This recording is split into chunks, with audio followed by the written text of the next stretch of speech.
video may contain content parents may find unsuitable for children. Viewer discretion is advised.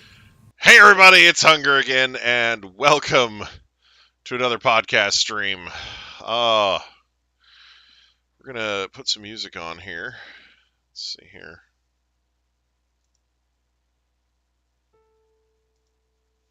Alright. Anyway, so last week I finished all the girls for this pixel art creation that I've been working on, and today I wanted to go ahead and try doing a background for the thing. So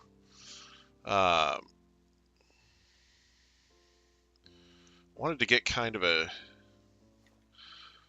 color that is distinctive, you know. Ooh, I wonder if I could just use Deep Slate Gold Ore.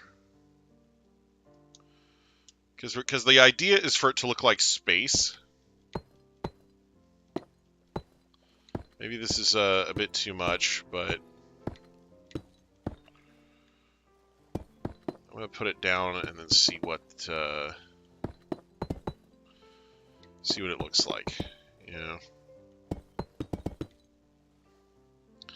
Astral background, yeah, like I kind of want it to, since we're dealing with, you know, Sailor Moon here, you know, I feel like a starry, you know, glittery space sort of a background works, so.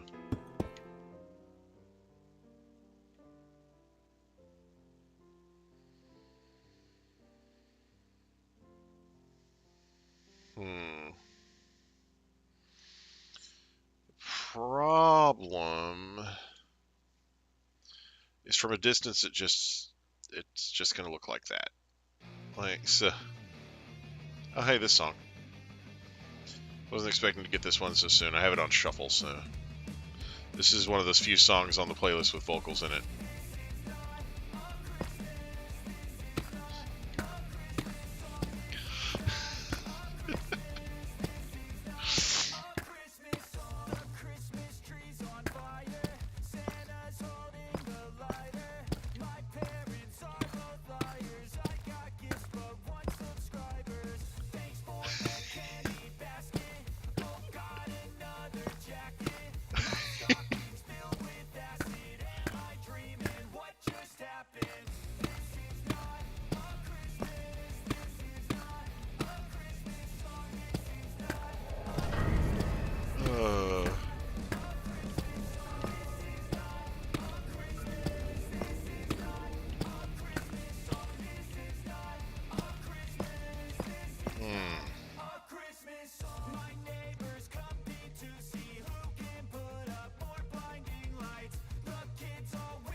Couldn't sleep late at night, looking for Santa with lights. Those are the memories I still remember.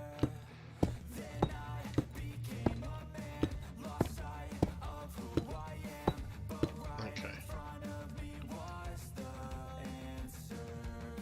'Cause on Christmas I feel joy, and I turn back to a boy. The answer is to stay young forever.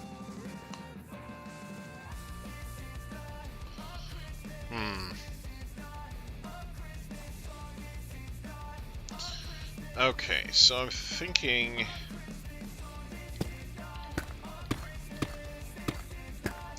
it's probably going to be better to do like a darker background and then just put the occasional light in. That way it'll look more like a space, the space sort of a thing that I'm going for.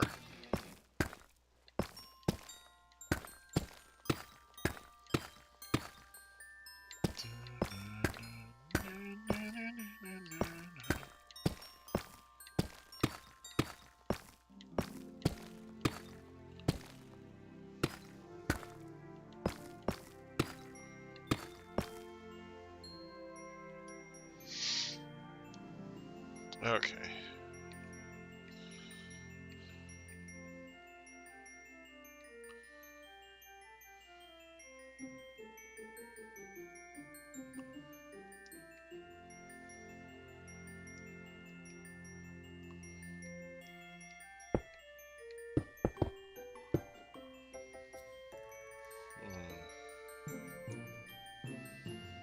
Maybe it's a little too light.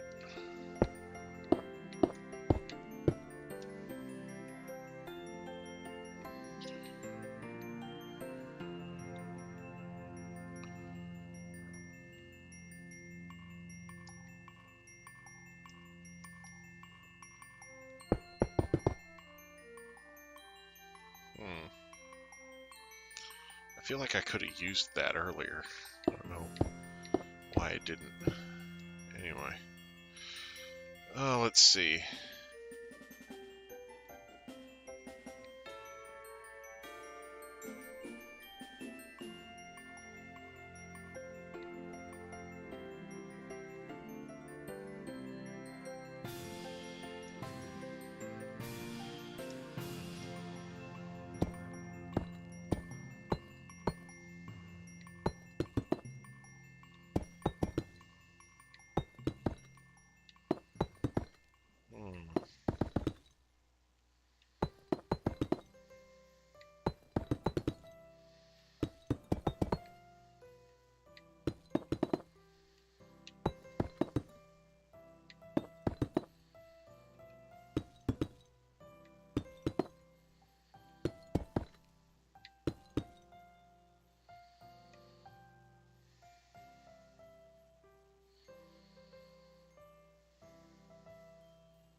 Yeah, I'd say that works about right.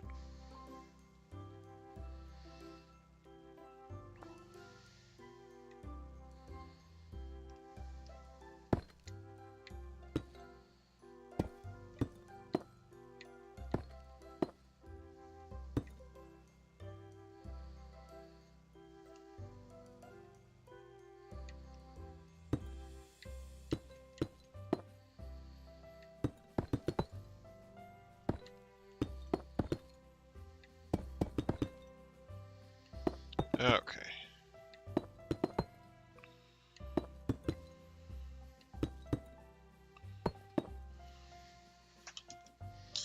Alright, let me jump in on the Discord chat here real quick. Ooh. Wrong thing. Alright. Hello. Okay, hi. Hi. How's it going? Yeah, all right.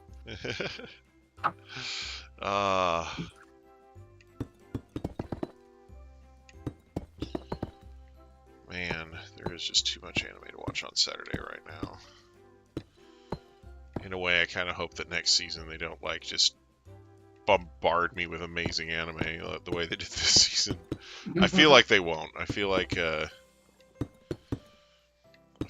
just do, you know, a couple things that I like here and there, and it'll be fine. Yeah. But, like, this season was just crammed full of awesome shit. Mm-hmm.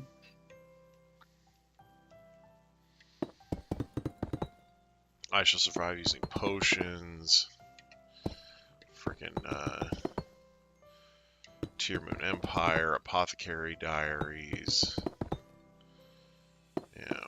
Like, there's so much stuff I haven't even watched all of it. Like, there's new seasons of older stuff that I'm gonna have to binge later. You know? Like Shield Hero and Goblin Slayer and, you know, Spy Family, because, like, I could not keep up with everything. Like, there was just too much. It was crazy. But thankfully, this season's almost over. There's going to be shows having their season finale probably like next week and the week after. So Yeah.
Mr. Turtle, how about you fuck off?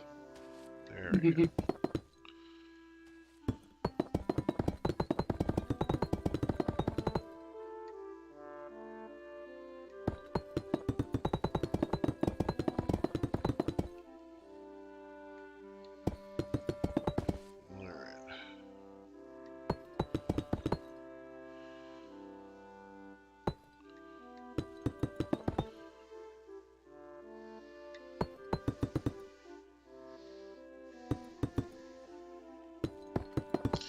Everyone knows that turtles are worthless unless they have an aircraft carrier style catapult on their back.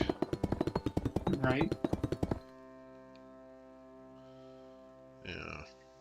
No, just kidding.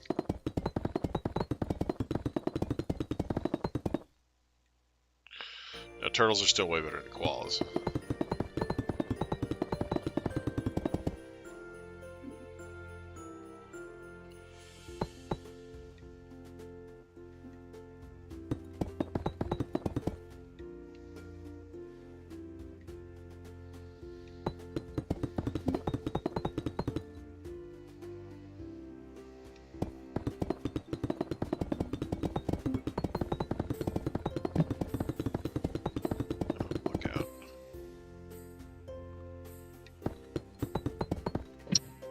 What if the turtles are of the Teenage Mutant Ninja variety? Well, you know, they would be better if they were Teenage Mutant Catapult Turtles. Heyo. Hello.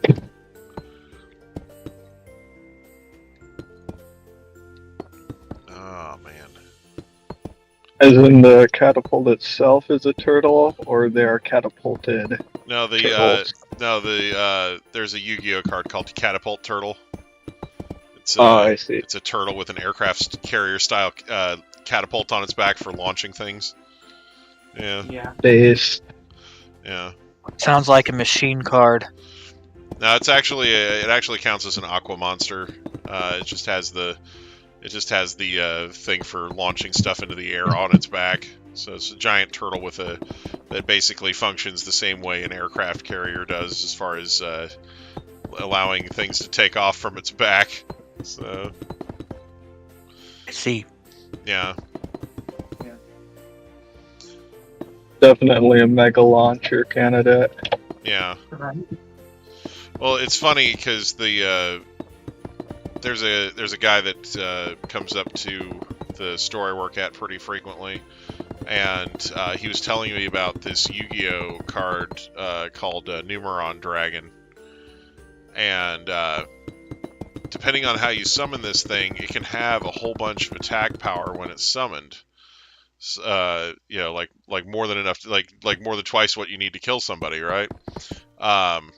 But the problem is that if you summon it on the first turn, you have to wait until second turn to attack with it. So, and that's no good. So, Catapult Turtle fixes that problem because what Catapult Turtle does in the game is it lets you sacrifice a monster and do half of that monster's attack points as damage to your opponent. So, Lol.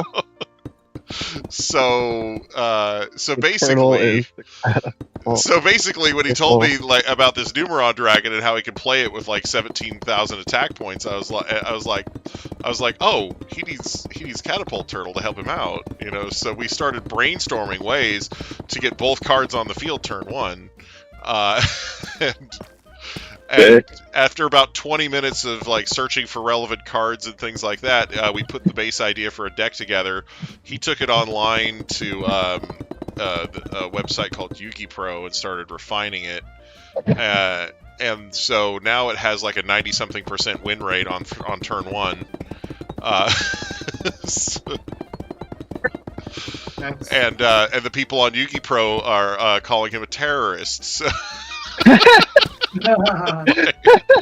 like they're posting memes they posted a meme that has a picture of the catapult turtle and the caption just says, "When you want to play Yu-Gi-Oh but your friend's a terrorist."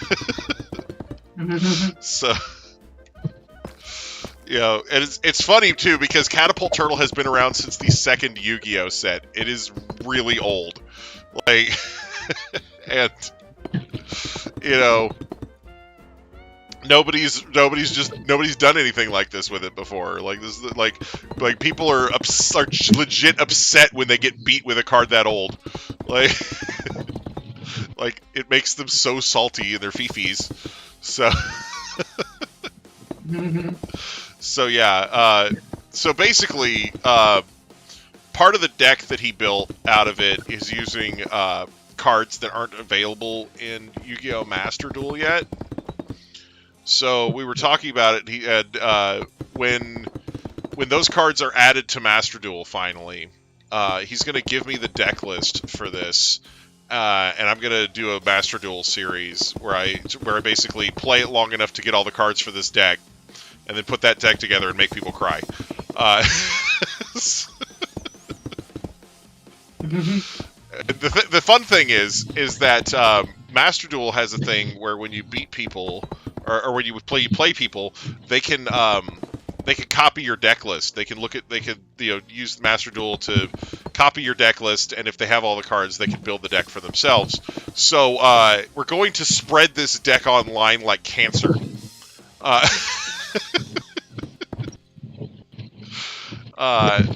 And hopefully, Real turtle hours. Yeah. So basically, we're thinking that one of two things is going to happen.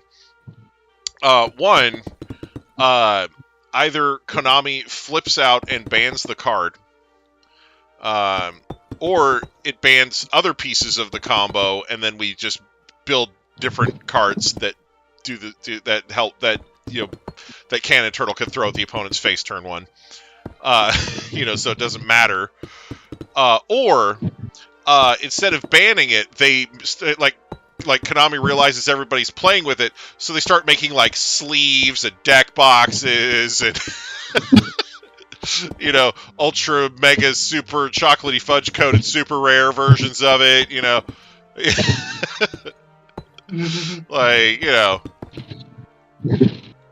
I just think it'd be funny. I think a chocolate-covered card would be messy. Yeah, probably. But, We introduced a new card to counter Catapult Turtle. It is called Catcher's Mitt Snake. Yeah, well, here's the funny thing.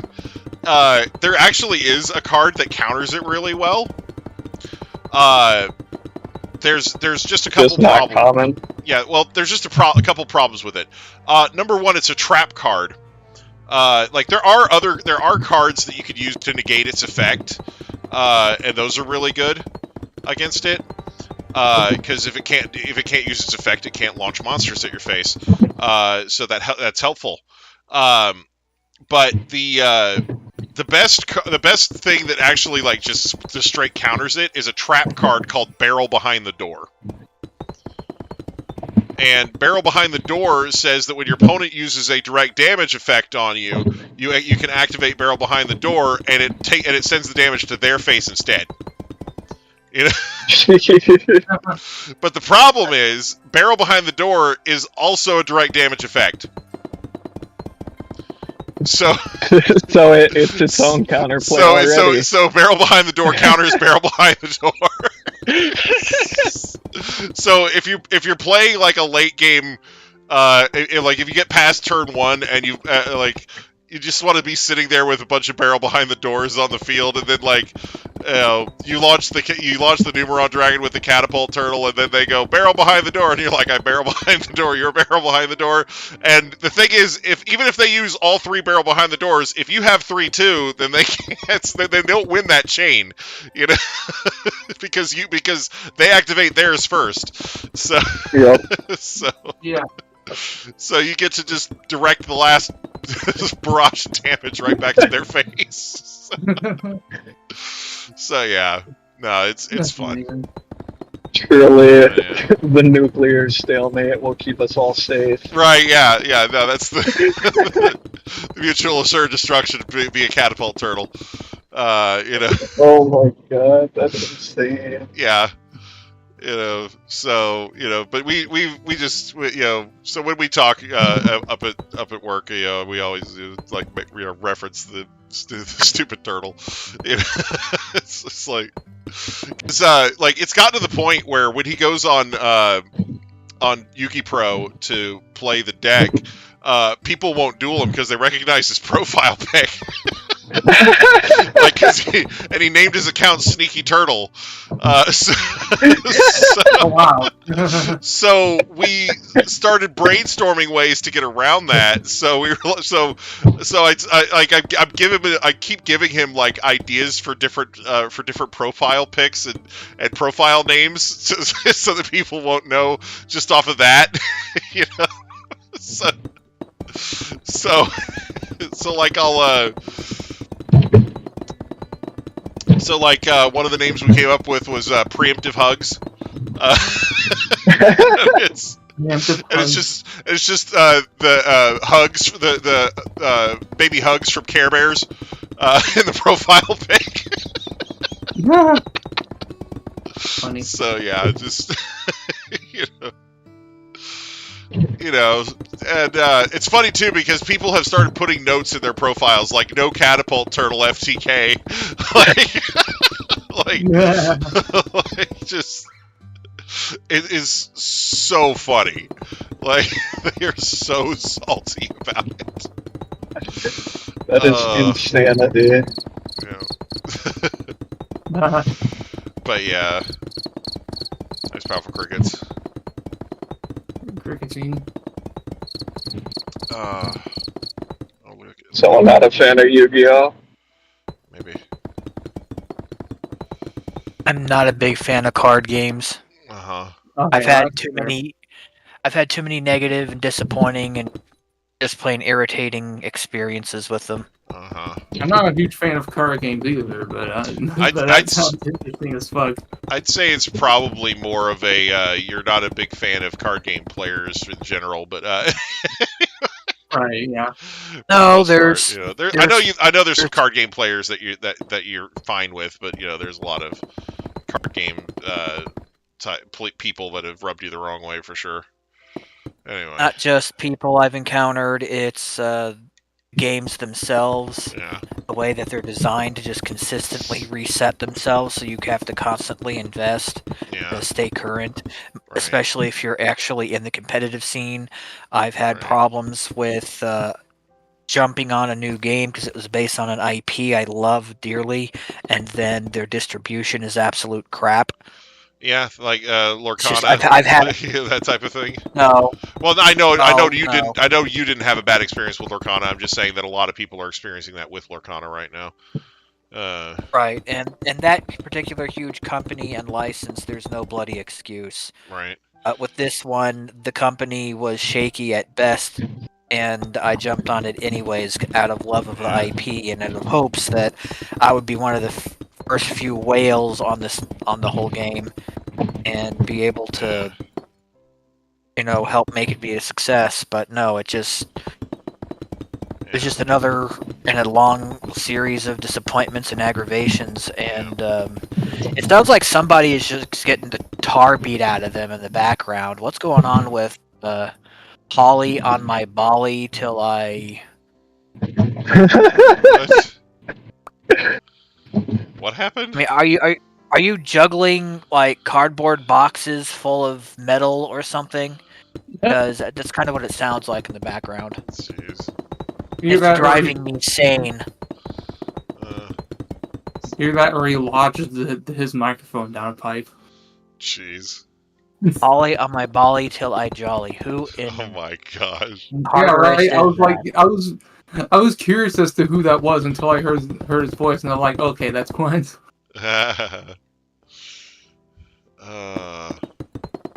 I mean, it on one hand, it kind of sounds like you're juggling cardboard boxes full of metal junk, and then on the other hand, it kind of sounds like you're constantly tumbling down an endless staircase as someone pushed you down. Just pushed him down a flight of stairs. Yeah, like you got pushed down the upwards moving escalator. Yeah. You know? Oh. Pushing opponent into perpetual fall down up escalator. That sounds worse. Yeah.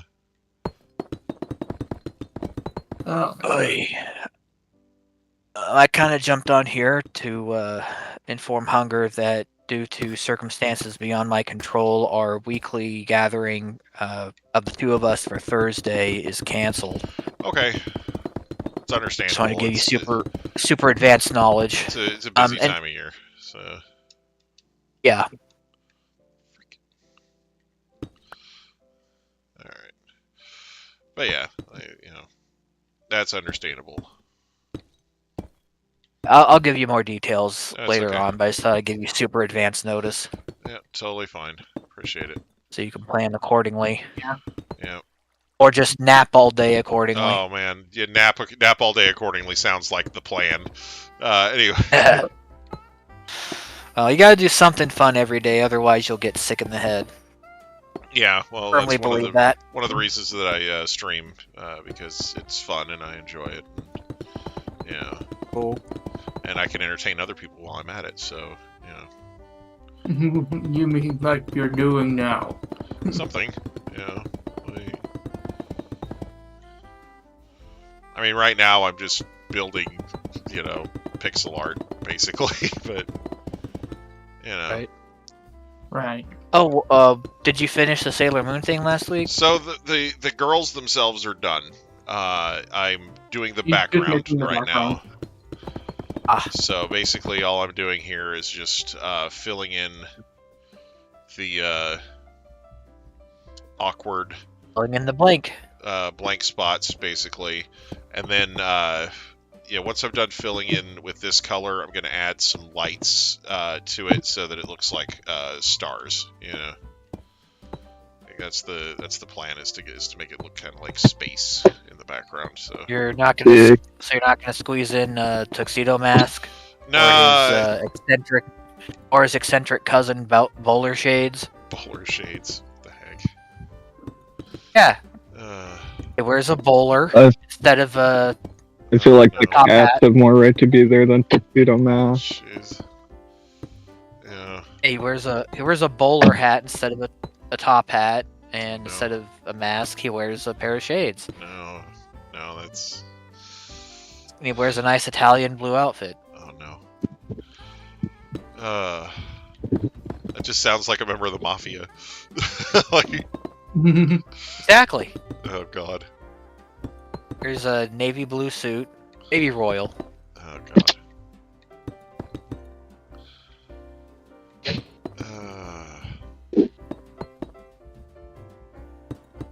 He's the guy who'd be at Usagi and what's-his-face's wedding and say, hey, man, you need anything done. My wedding present to you would be to break their legs.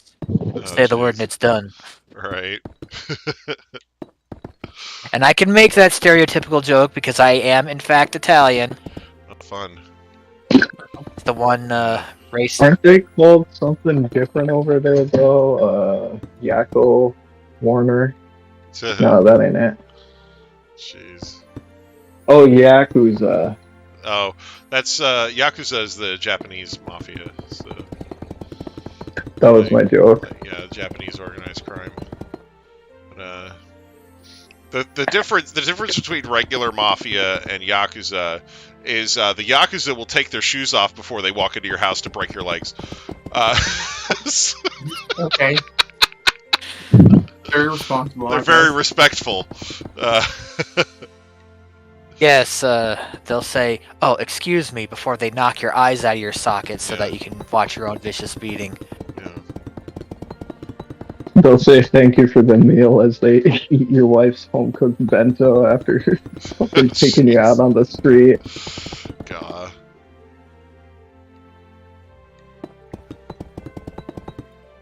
And anyone who survives says, "You know, that is the most polite butt kicking I've ever had to endure." Right. Like the guy. Well, that's what the trope is. Guy gets beat up, gets inspired, joins group who beat him up, right? Yeah, right. Oh, and I apologize for the earlier noise. That was car going over. Oh. Car driving over it? hobo. No, not this time. Dude, that was last summer, right? Huh? That was last summer, right? Yeah, they're out in droves and it's warmer. Oh man.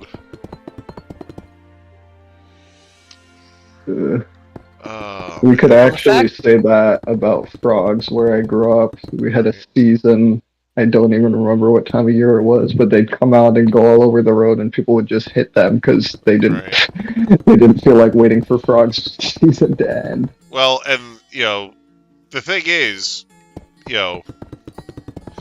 that's better than the crab season that they have on that one island. Yeah, oh god. Because on that island, the crabs are endangered, so you seriously punished for killing one. So, but even though they're quote unquote endangered, they're swarming the island in the millions, and it's like how are you endangered if there's millions of you? Yeah, and they can fucking climb. Maybe it's because they're not flooding the planet with them. Yeah, I don't know. Hello, Mario. Them to be endangered. Hello, Mario. Hello, Luigi. Hello, Caps. Let me show you the very cool Christmas sweater I got for Christmas this year. I'll post it in the stream meme. It's a meme of a sweater. Not really. I'm pretty happy with it. All right. Stream meme, did you say? Okay. Didn't straighten it out or anything, but you get the gist. Oh, Wild Caps Lock has appeared. Oh, that's sick. Yeah. So now I have something to wear for my Christmas photo. That's awesome. Yeah. As funny as the business casual and Santa hat is, I think a Christmas sweater will go a long way. Where'd you post the picture? Stream memes. Stream memes. Oh, stream memes. I went to stream team. Yeah. I think Siege is gonna want to know where you got that sweater. It looks like it came from somewhere not official, but it says Capcom license for use. So fun.com. Where he got it isn't as important as whether or not it comes in a 4 or 5X. Let me check what size got me. I'm gonna assume that it doesn't, because 90% of the time when I see some cool clothing item like that, I just assume it's not. Yeah, it's level 14 plus. I'm pretty sure it's a single size. Yeah. Well, the thing is, when I got my inheritance, I went almost bonkers filling out my wardrobe with new stuff, and that includes hoodies and all that good stuff. So I'm pretty well covered. Yeah. Haha. See what you did there. Yeah, I don't buy a lot of clothes usually, but every now and then I splurge and get a t-shirt or something. But this was a bona fide gift. I don't get those super often, but a friend decided to send me something for the holidays, which was a nice surprise. Good friend. Yeah. I'm happy for you. Yeah. Mm-hmm. Yeah, I don't expect everyone to, even reach out every year, but just every now and then, stuff like that. Just makes me feel all warm and fuzzy and holiday cheer. Just hits you in the feels. Yeah, all that good stuff. Yeah. Can't wait for our first snow. Oh my god. After that, I'll be over it. Yeah. Exactly. And so will all the homeless people. Last time I remember... Oh, jeez. It's so weird. Quickly. I know, right? The climate just like breathes in like gaps of fall in between like fucking frigid Michigan temperatures. It's nice. Yeah. Everybody still bitches down here, but I'm like it was worse where I'm from. Yeah, fall is weird, A right? bit. Because the thing is, right, the way that we count our seasons is also weird, right? Yeah. So basically, winter is the season where the planet is farthest away from the sun, basically, like where our half of the planet is on the other side, and basically facing the opposite way, and so we're not getting any as much sunlight, right? So it's colder, but the thing is, the day that winter begins according to the calendar is basically what is it, the solstice? Like, and that's basically the day that the planet is at the very farthest point away from the sun that it can get. Yep.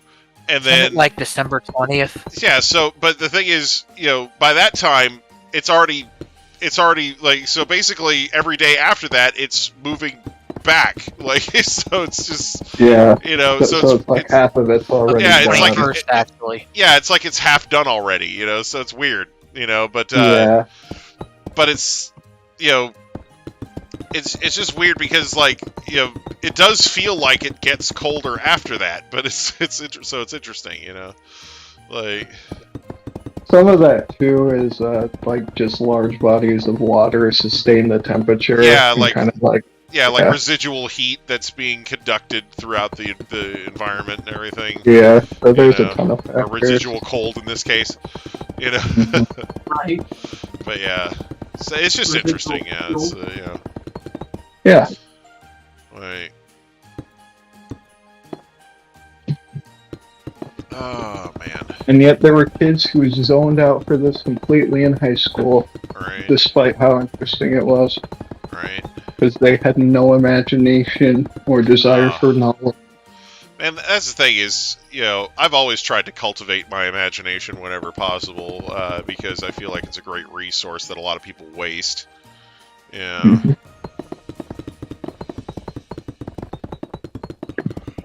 You can use it for fun. You can use it for problem solving. Yeah, you could use it to make to make troll Yu-Gi-Oh decks that everybody hates. Yeah, I was gonna say inspiring people, but you can also put them down too if that's what you're into. Well, the thing is, the goal behind it, right, is there's a card in Yu-Gi-Oh called Cannon Soldier, and it recently got banned in Japan. But Cannon Soldier, depending on how you use it, is not as good as Catapult Turtle. Because Cannon Soldier, the thing with that is you can sacrifice any monster with it, like any monster on your field. That you can't just sacrifice your opponent's card unless you have an effect that lets you do that. And it does 500 damage flat. Like, it doesn't matter what the monster's attack power is. So, if you have monsters with 0 attack power, Cannon Soldier is way better than Catapult Turtle. But if you have like a monster with thousands of attack power, it's like you're better off just launching it with Catapult Turtle instead. So, but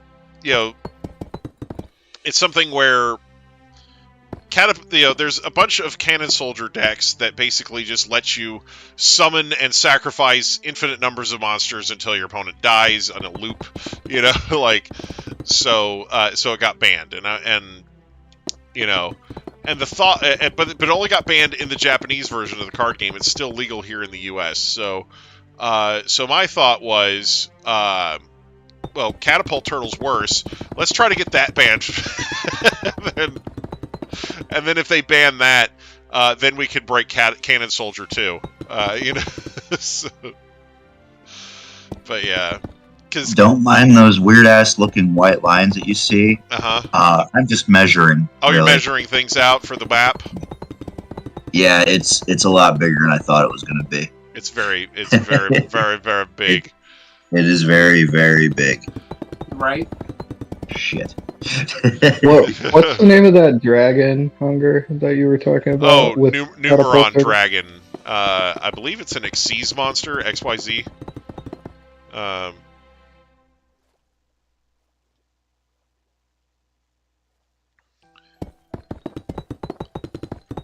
Curious.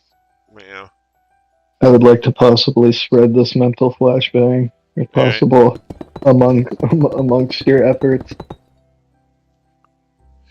Yeah, no, so Hugo, what we were talking about is I have a friend who told me about Numeron Dragon, and he was saying that the way he summons it, he uses, his deck has a bunch of Horus stuff in it.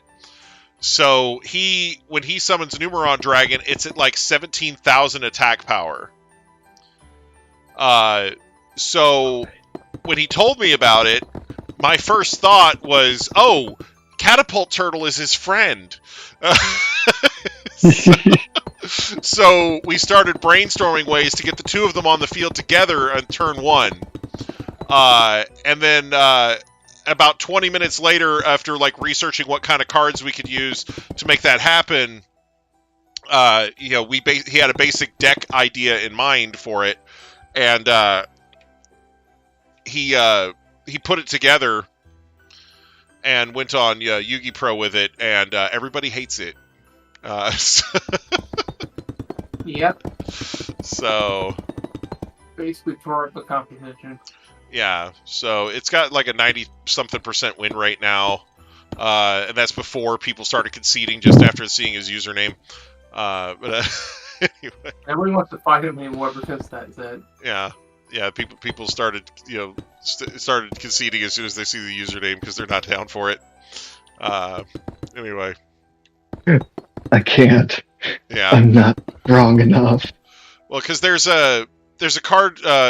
Because we found a card called Transmodify that lets you take because the problem with getting Catapult out first turn is it's a 5-star monster, so you have to sacrifice another monster to summon it if you're normal summoning it.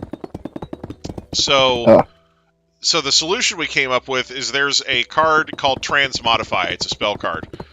And basically what that does is it says, oh, if you have a 4-star monster on the field, and we have a bunch of 4-star Aqua monsters that he put in the deck, but if you have one of these 4-star Aqua monsters on the field, and you play Transmodify, you can sacrifice that monster and then go get a monster that's the same type but 1 level higher. So we just sacrifice a 4-star monster that you can summon, anyway. And then, we have a couple 4-star monsters in there that you could just special summon if you have Legendary Ocean on the field. So he runs the field card Legendary Ocean for it. Anyway. Yeah, I was gonna ask, does that still rely on having, I don't know how Yu-Gi-Oh! Hands work anymore. Does that still rely on having Catapult Turtle in your hand, to start? You don't have to have it in your hand because Transmodify goes and gets it out of the deck. So, awesome. If you have it in the hand... That's what I was wondering. Yeah, if you have it in the hand, there's cards in there that reduce its level while it's in your hand. So, it's just... Wow. So, it's just... it's just a matter of what's in your hand and how because basically, it's geared up to where as long as you don't, get, an absolutely terrible hand, you should be able to drop both Catapult Turtle and Numeron on the field first turn. because there's a lot of Yu-Gi-Oh cards that go and search things. It's kind of ridiculous. So you just have to make sure that you get a few of those in your opening hand to start the combo, and then you can just go for it. You know. I'm a big trader and computer search guy. Yeah. So. Oh, this one. So listen to this song, Siege.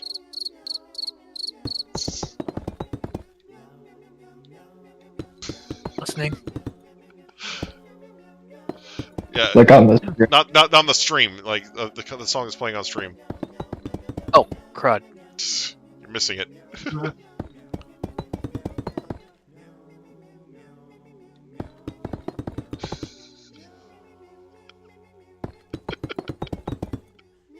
Carol of the Cats. It's Carol of the Meows. Oh. Oh, man. I see. It's one of the few songs that I put on the playlist that have vocals in it. Cool. Well, on that note, I'm gonna call it a night. Okay, cool. Just wanted to drop in, say hi, and all that. I'll have a good week, guys. All right, thanks a bunch. Later, see. Good night, everybody. All right, have a great one. Okay, I love you. Bye bye. But yeah, anyway.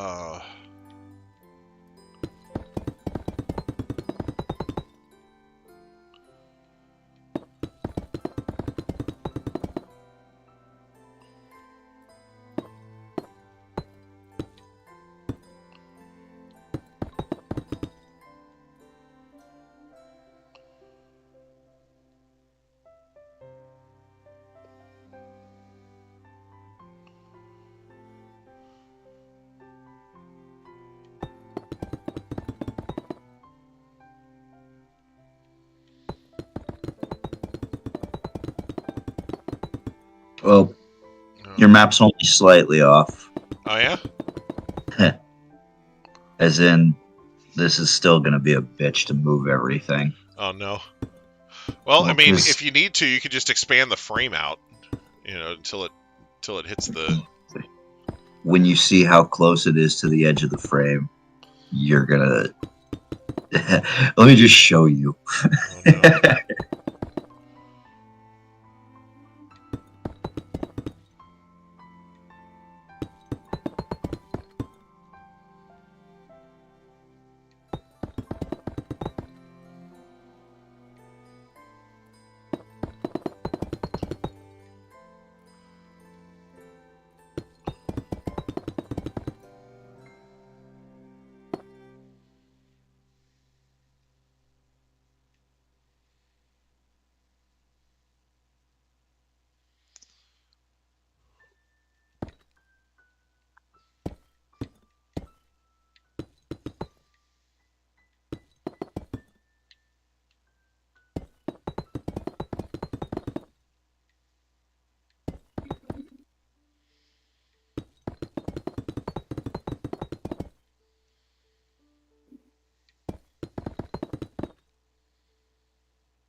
So I have a cat toy from when I had an additional 2 cats in the home. Only one of them ever played with it, and it was not mine, but I kept the toy for some reason. And the guest cat has taken quite a shine to it. Guest cat. However, she has done something a little advanced in that she turns it completely fucking upside down and then starts playing with it. And it is bizarre because it is now her favorite way to play with it. Jeez. Despite the fact that she used it normally initially. Huh. Jeez. Well, you know cats. You buy them a fancy, expensive toy, and then they enjoy playing with the box way more. So. Oh yeah, I have my brown paper bag for the other idiot, but Yeah. The one that enjoys that toy, I'm not sure if it's like that's her way of making it more interesting. Yeah. Like, There's a novel series called Loner Life in Another World, and there's a part in the book series where the protagonist is going through this super dangerous dungeon, right? And he's got a skill that makes it to where he doesn't level up very fast, so his level's like under 20. And he's like fighting all these super high level monsters in this dungeon. So he keeps having to come up with interesting ways to kill them that don't involve like having like a stand up fight with them. Like. So anyway, in this one room in this dungeon, it's like full of these giant tiger monsters. So he uses earth magic to make a whole bunch of boxes. And they jump in the boxes, and then he shuts the boxes on them. The ultimate ploy. Right. Curiosity did, in fact, kill those cats. Right. So funny. Like just. Maybe like what in the fucking what? Anyways, Hunger, if you come over here to where I'm at, you can see the actual map as it is. Oh, okay. All right, give me a second to. Like, I haven't got all the pieces in yet, but you can kind of see like why or where it's off and how it's off. Okay.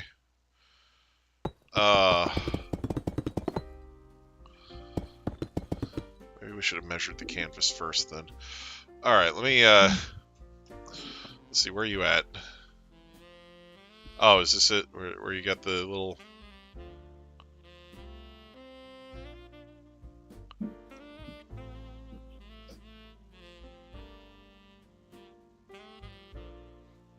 Oh, yeah, that's awesome.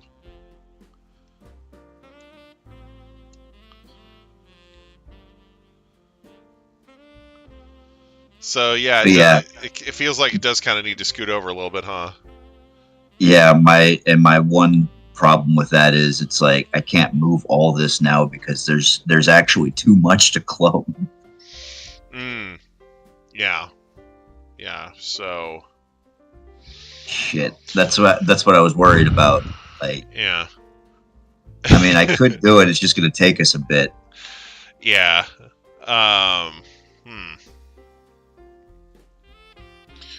Well, like on the right side there, like I said, we could just stretch the frame out a little bit. Yeah, but, hold on.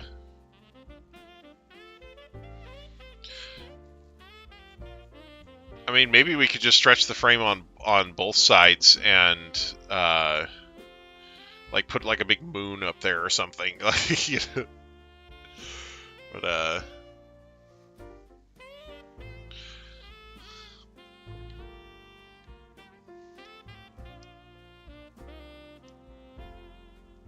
let me put all of the map pieces in there then, so we can see what the whole thing looks like. All right. Well, let me keep putting this stuff in then. Let's see.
I forget, were any of you ever into Undertale at all? I mean, I played the Undertale on the channel at one point. Oh yeah, okay then. Yeah, I don't know if there's any interest, but they had a fan game, Undertale Yellow, come out, and it's pretty well polished. Nice. Oh yeah, I did see that fan game. Yeah. Like, I wouldn't say, I don't know, I'm like, it's my biggest fan series or anything, but I'm pretty fond of those games and the Deltarune and whatnot, so pretty nice. Like, just free fucking game, basically, in a style I'm familiar with. Yeah.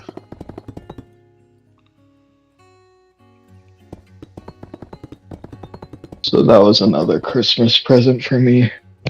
Didn't get that couple this month. Oh dear.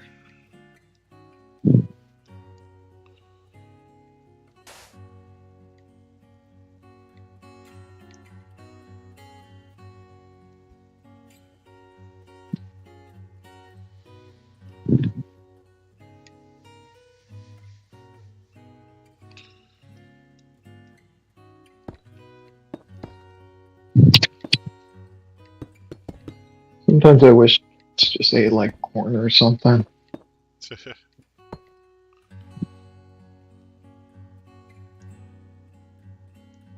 Kibble's so goddamn noisy.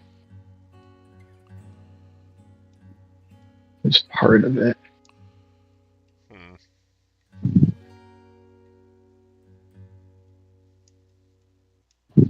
I mean, to be fair, I live in a very small space, so it's not really their fault. I can hear them chewing no matter which room I'm in. Jeez. Yeah.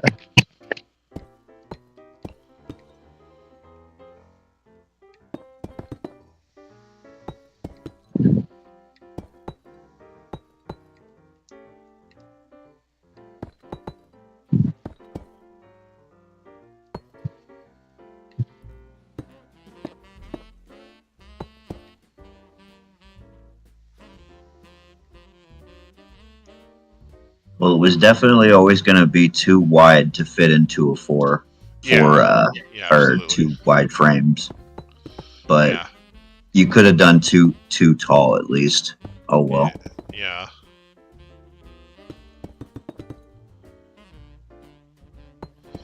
Would it have fit in too tall? It seems like it was a little too tall for that. It would have, like, just barely. Seems like it was too tall for too tall. Well, no, like, it's gonna be 3 maps wide. Like, it would be 3 maps wide and 2 maps tall. That's what it would be total. Interesting. So a total of 6 maps? Yeah. But with where it's positioned now, it's gonna be 9 maps. Oh boy. A little off kilter. A little bit. A little.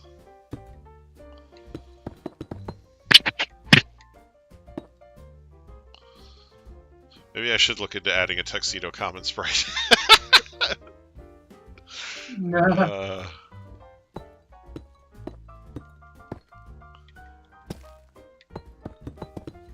Tuxedo common.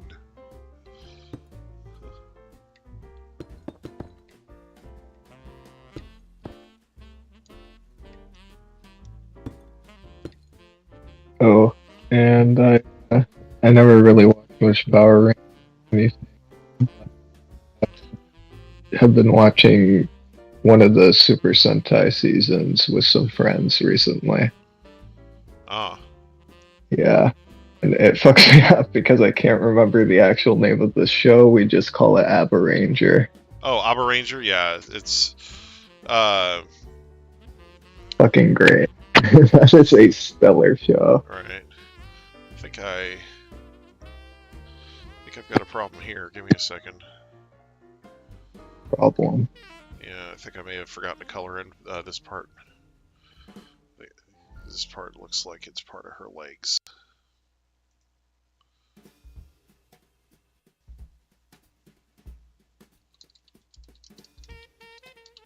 First aid.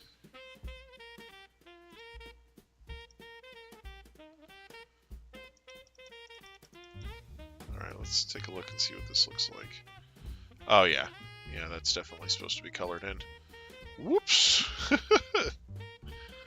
A good thing you cut it. Yeah, so this is part of the skirt, so that's supposed to be this color, so that's easy enough to fill in. Don't know how that didn't get fixed. And then I'm just gonna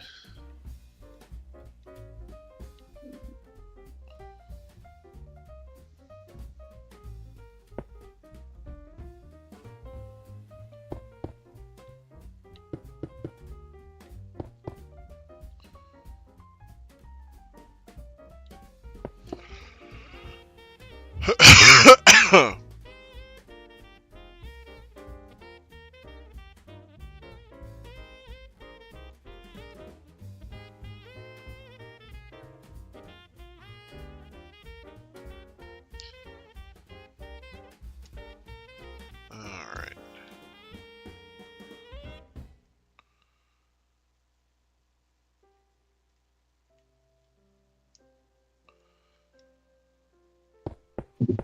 Just okay. I'm going to turn on stream effectively, and leave call, but Okay. I'll be looking until I go to bed. Okay, cool. All right. Appreciate it.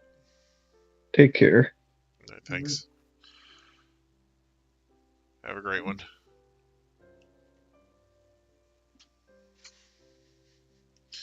Okay, that fills that in.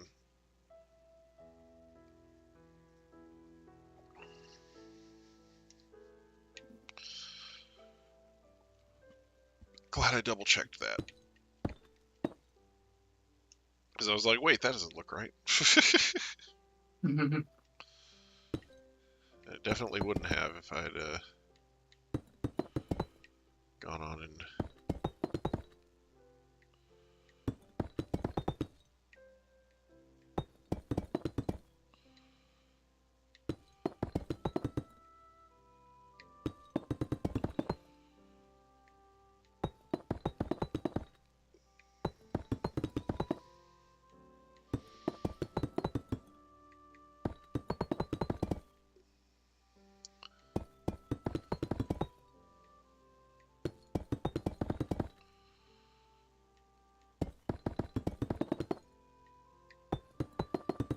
Okay. There we are.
Yeah, buddy.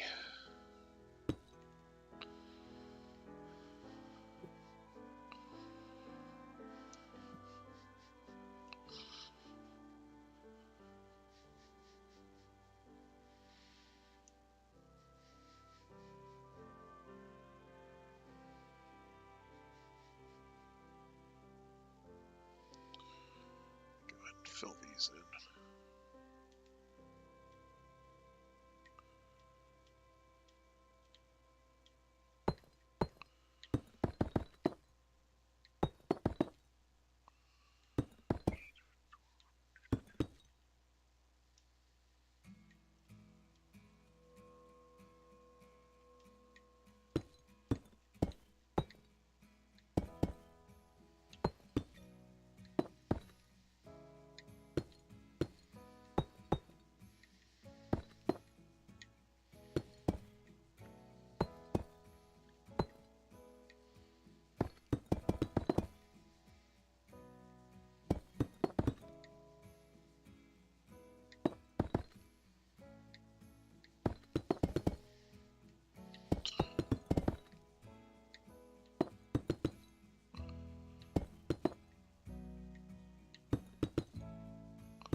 Okay.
There we go.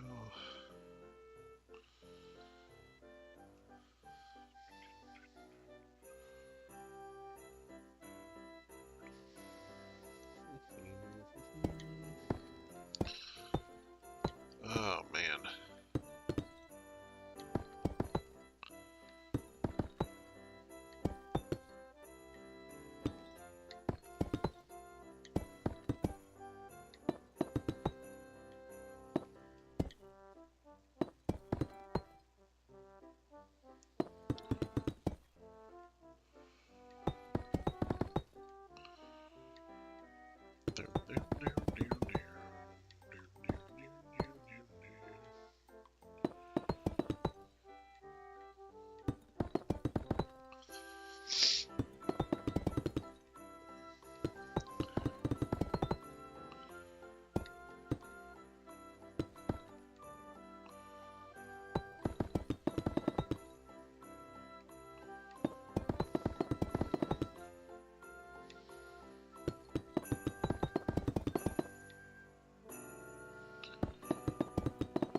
Yep. Yeah, we got Christmas music on the go in the stream. So. Nice.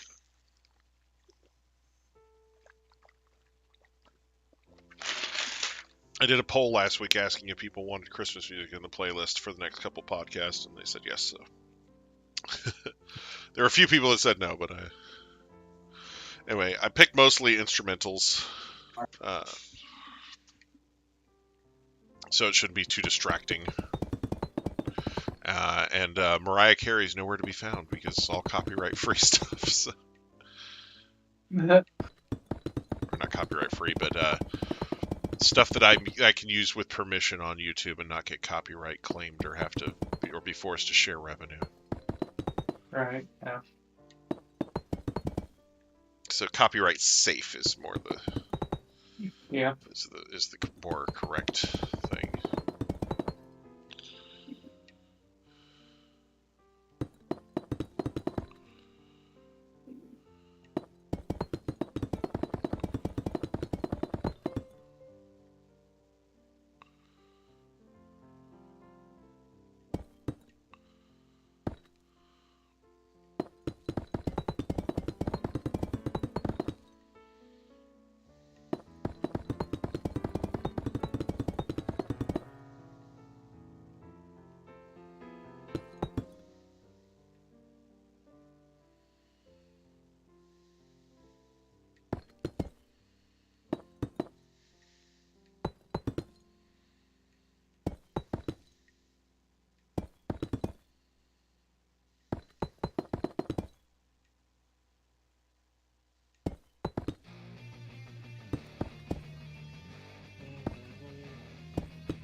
This is not a Christmas song.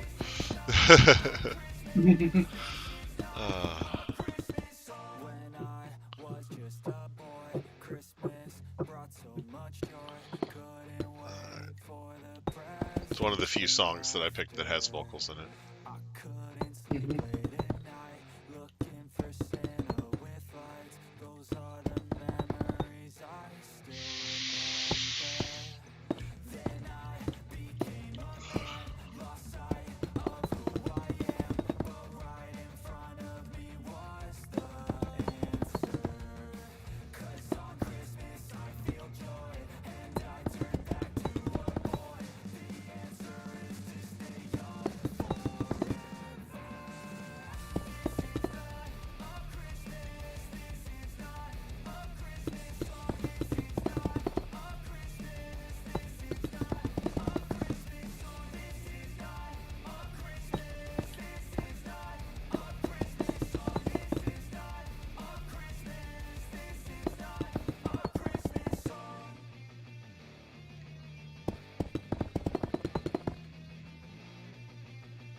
All right, Hunger, I got it lined up to the right. Oh, nice.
It's looking pretty good.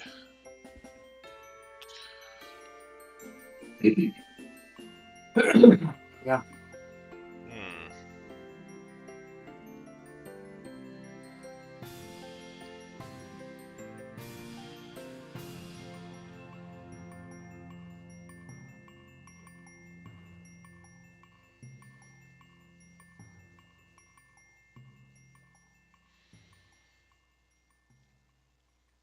Maybe we'll have to make some smaller pictures around it or something.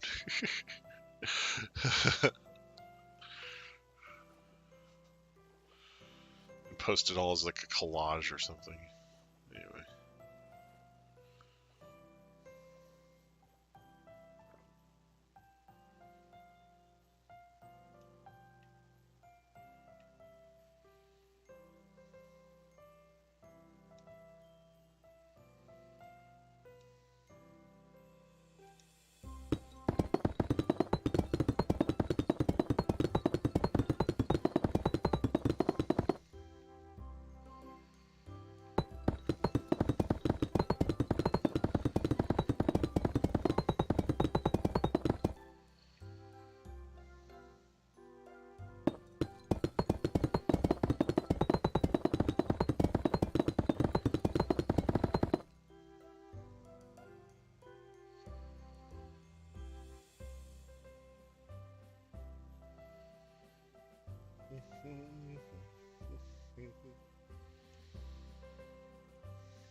So we still got a bunch.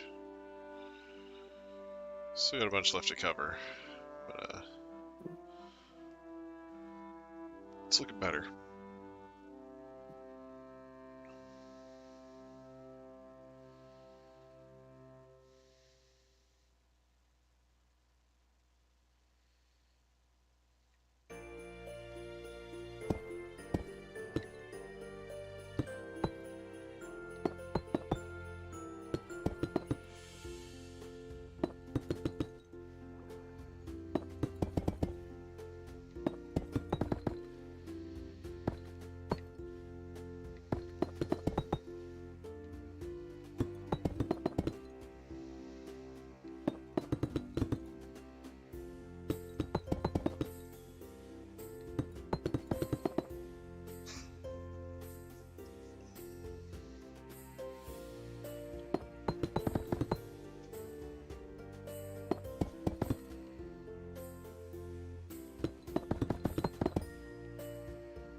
Okay.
Okay.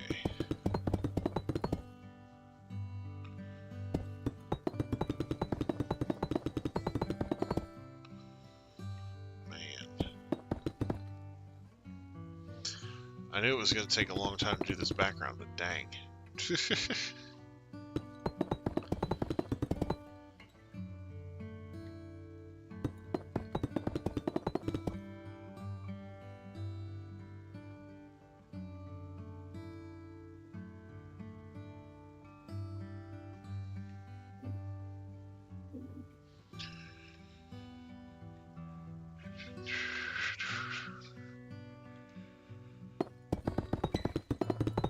There we go.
That's amazing.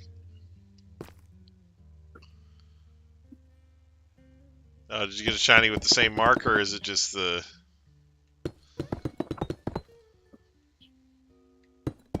Absent-minded mark? Nice. Just a normal yellow shiny? Oh, man. Okay, so the goal now is to find an absent-minded shiny Minior. I got it. Cool.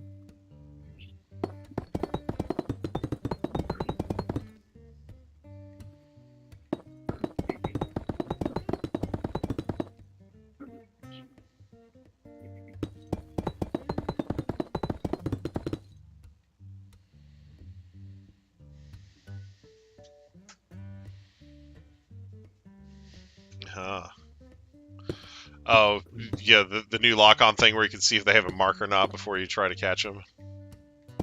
I wish it would show if they're shiny. That would really help with the hard to notice ones. Yeah. Yeah, I've already updated my lock-on. It's pretty great.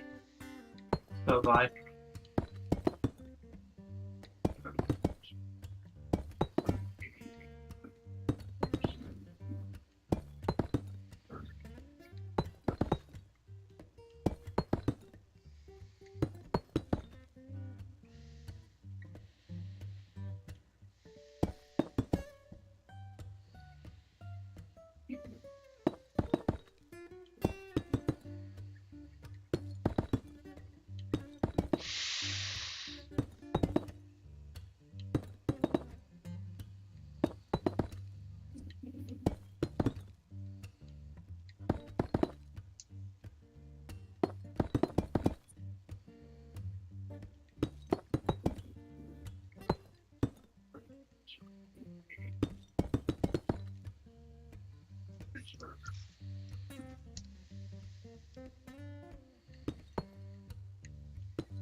Oh, that. Okay.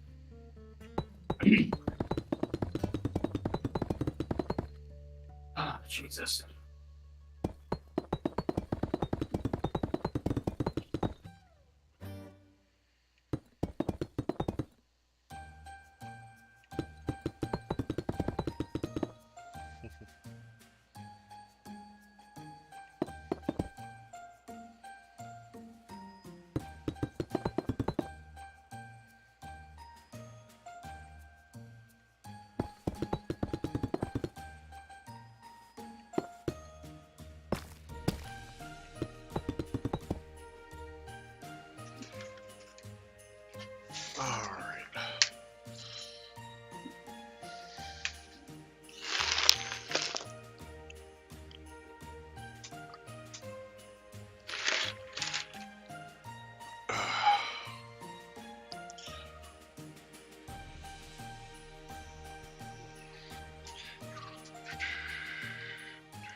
What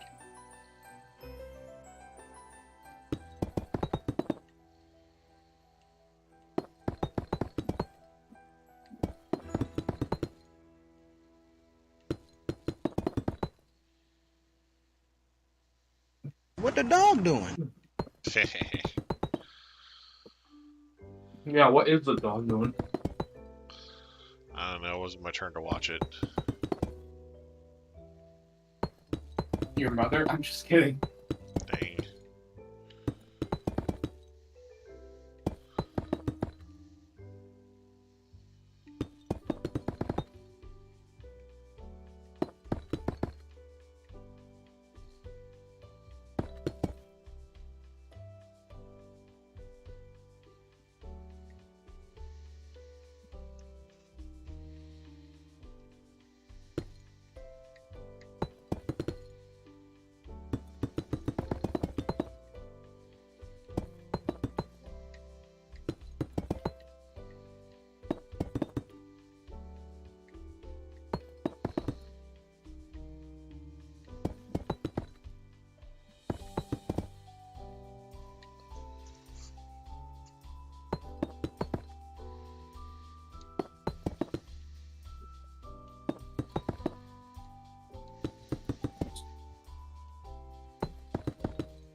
There we go.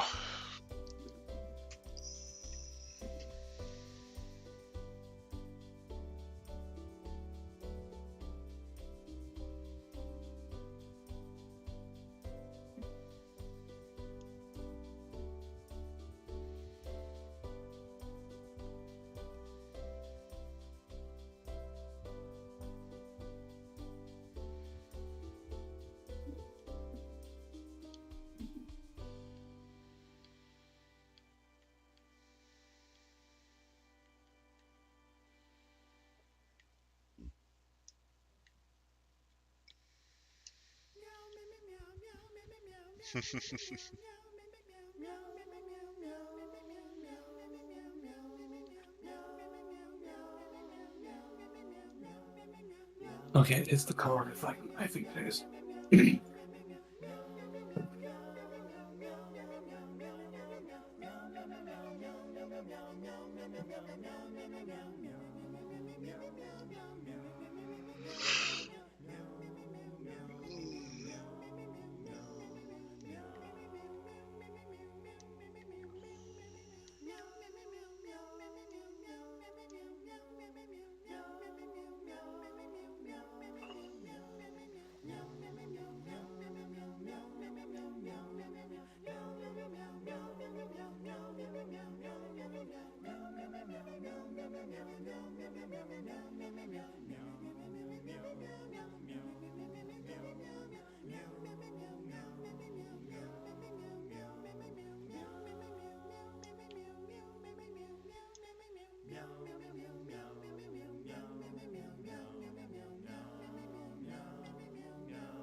By the way, the new item machine is probably the best new feature in the game. Oh, yeah? Yeah. I became multi-millionaire overnight. Absolutely. Because I'm just selling, like... Oh, God, I have so many fucking metronomes and loaded dice and shit like that. Scope lenses. Stuff. Stuff. Just stuff. Just stuff. That's really what it comes down to. It just gives you so much shit. Real. It's like, I have almost 3,000 points saved up. Do I want to upgrade my terrarium, or do I want to just gamble it all away? Yeah. Yeah, see, I'm just going to get all my upgrades done first and then worry about gambling, but... Well, because I wanted to be prepared for Drayden's trial, because I heard something like you have to make like a new team or something for him. Yeah, you have So, to use a team you have that's to use specific. Pokemon that you caught in the terrarium for him. Yeah. So basically build a new team. Like, Yeah, it all has to be in the terrarium, and it has to be your OT specifically. Yeah, so just build a new team, just out of the guys that you found there. Right. I mean, all I did was catch 2 Unicluses only to get through the trainers. I mean, I'm a tryhard. Yeah, I built a whole team and barely had to use any of it. Like, it was...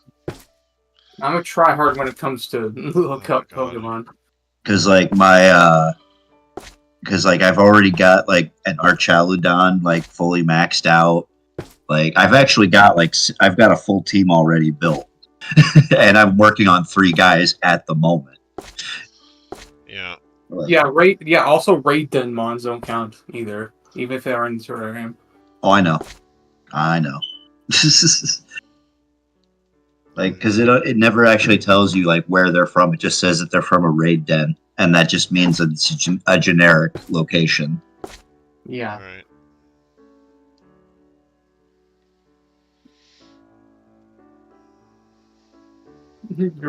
Racing was pretty easy for me. I swept him with my Galarian Meowth.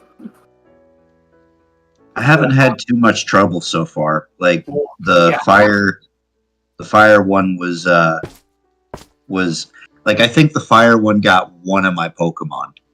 The steel girl, she didn't do anything. Like she was, she just got swept. She has a like trick user, though. She has a trickery user though. Well, yeah, but it's like you bring out somebody who has Sunny Day and she's fucked. Like that's really what it comes down to. Like she had nothing to defend against, like just being like torched. That's probably what I should have done the first time when I fought her, is bring Sun Team. Yeah. I used a rain specific team for a fire vassal. I did too, but he kept clearing it.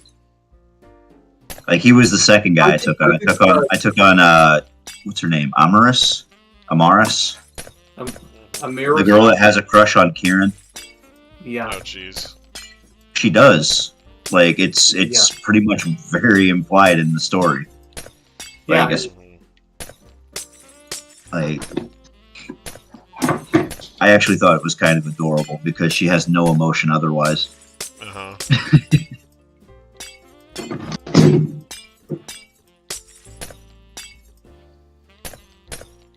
Basically, what I did for Crispin was I get the Gastor distracts with my Shellos and thingies. Nice. It was funny. I actually had so many Pokemon for him, I forgot to grab my Gastrodon. Like I was in the middle of battle, and I'm like, why the fuck didn't I just bring Gastrodon to this? I would have swept him with it. Oh, Crispin the fire guy?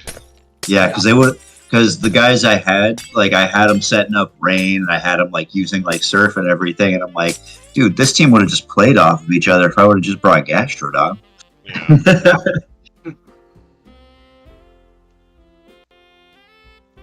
But yeah, I'm about to take on the fairy chick.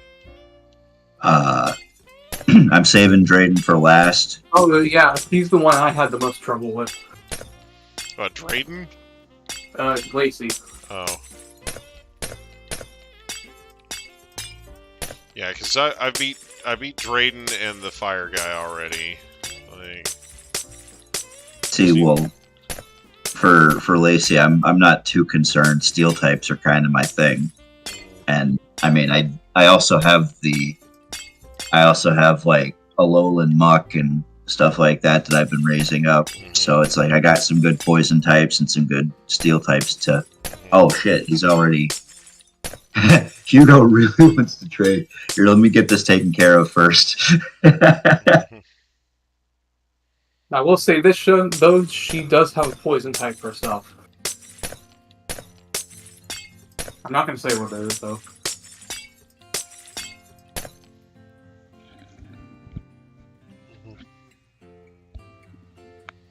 Gholdengo with choice specs and Berserker.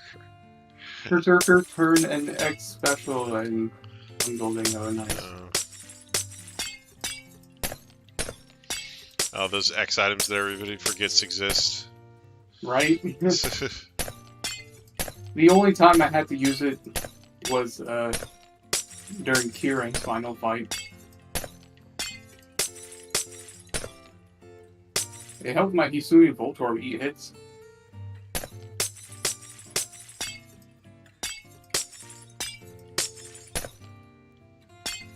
Because leash shooting 2 people at a time is amazing. Yeah.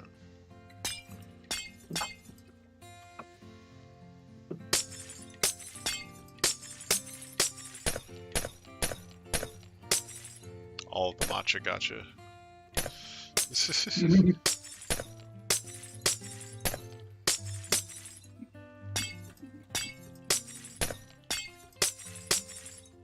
Did you get your Master Ball gift? Yes. I used it to catch my fucking shiny Alolan Grimer because those things use Memento. Ah. I was like, yeah, I saw it and I was like, that fucker's he's gonna kill himself. He's gonna fucking kill himself. I'm like, nope, we ain't doing this. Master Ball. You just save before you fight them. I didn't know that. I don't know the mechanics of shinies in this game. Like, So, I don't feel... Like, it's something where if you save before you fight a shiny, and then it, like, blows itself up or something, you can just reset from your last save and then challenge it again. I just make sure... Like, I thought that was just a PLA thing. Nah, shinies in this game, like, it's like when you save the game, it saves the state of the random mons around you. Oh, well, that's good to know. Now I do know. Yeah, I ran into a shiny Skuntank and forgot to save, and it blew itself up. So... For Memento users, I just use taunt on them. But yeah, I use my Master Ball on a shiny Beldum. That worth. Yeah. Because you don't have to deal with its shitty catch rate. Right? Yeah. Exactly.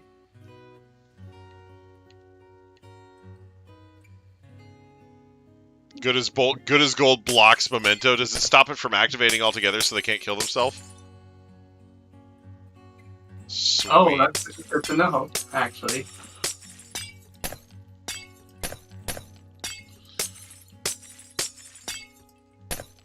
So if you see a shiny with Memento, get your Gholdengo out.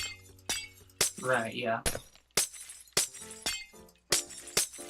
You know, stuff like Litwick or Coughing or... Just make yourself like a false swipe Gholdengo.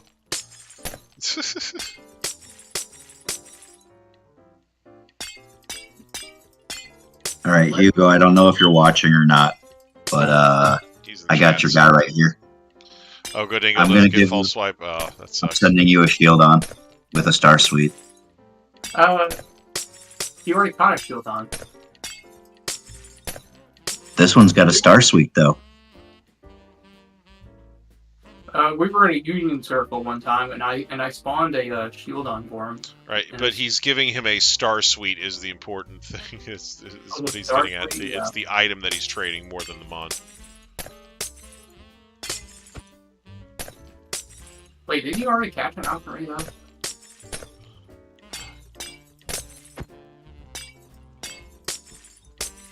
He's giving him a specific suite for a specific type of Valkyrie.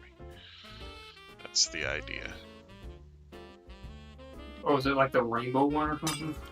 It's the star suite, he just said. Star suite with the rainbow form. Alright, can you hear me now? Testing? No, he said he has purples but no yellow, so... Yeah, I can hear you. Okay, this headset's kind of goofy.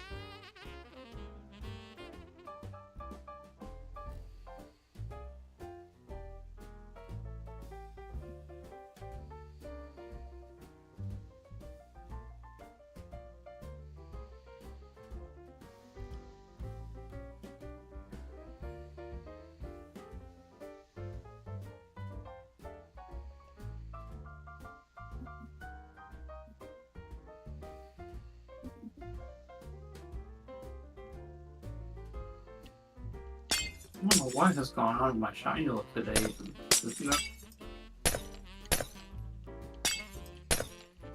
Like I spent 5 sandwiches trying to shine out Solosis, and then 8 sandwiches trying to shine out Piggyback, and nothing. Jeez. Yeah, Finally, a shiny shows up. Jeez. Shiny Trico. Nice. Before I do any outbreak hunting, though, I need to. Yeah, I need to get more salties because. Yeah, I've got like 2 left. Right.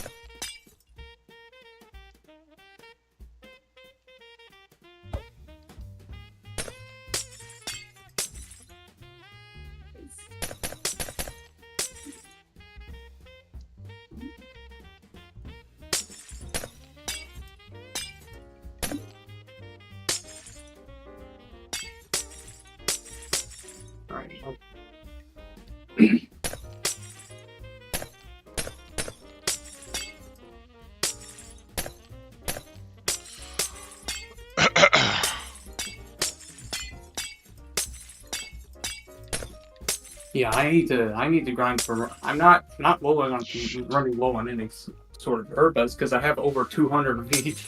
Jeez. Yeah, I grind a lot. I'm mostly worried about the EXP candies though. I don't see how you can have that many herbas and not have enough EXP candies. Ow, ow, ow, ow. Did you see that? Because I use them all on my little cup competitive ones. Experience candies now. But no caps? I said, did you see you can actually buy the experience candies now? I mean, yeah. Like, I'm pretty sure there were ways to buy them earlier, but... Well, no, you can actually go into the school shop and just buy them straight up. Yeah. Like, before then you couldn't, like... Right, I think there were other places in the game that you could get them or something, but, No, you're thinking of PLA. You could buy candies in PLA. Maybe. But anyway. Ah, shit. I remember there's one spot in Q Tommy where you get one of each type of herba from a guy for showing him all the tablecloths in the game. Yeah, I've been doing that. And actually, the Blueberry Academy had one as well that I went back and talked to him for. He has special dialogue for the place because he's like, I've never heard of Blueberry Academy. Oh. Yeah. Huh. So you can go back to that guy after you get a special tablecloth for Blueberry and... Yeah, and there's an dialogue extra for you. tablecloth I still haven't gotten because you have to do the fucking olive roll mini game. Oh yeah, I got that one. I don't want to do it. Yeah. Like I tried it like a couple times. I'm like, this is stupid. I'm not doing this. Yeah. If you want to see how I did it on a stream at one point. But yeah.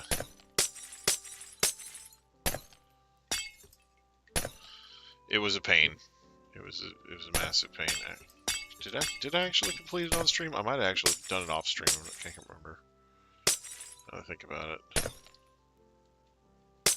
Yeah, I don't have the patience for that kind of shit. It was annoying AF. I'm not gonna lie. That's actually why I was kind of happy as hell finding out that ogre ousting was actually like reduced in difficulty. Oh, they fixed ogre ousting with this newest patch. Yeah. So yeah, the ogre ousting a hard mode is easier now. Oh no, it was reduced in difficulty all around. Like all of it, like easier now. So you just need less balloons for everything.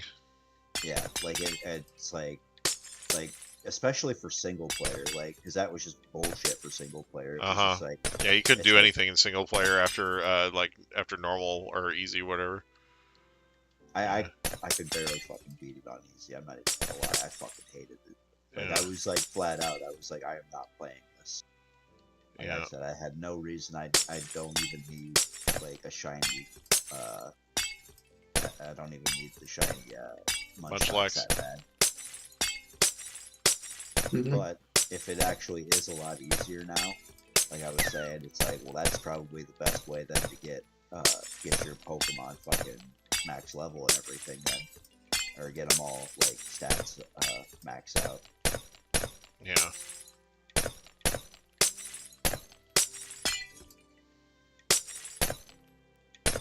Yeah, because I know I helped a few people get theirs shit done for ogre ousting, but yeah.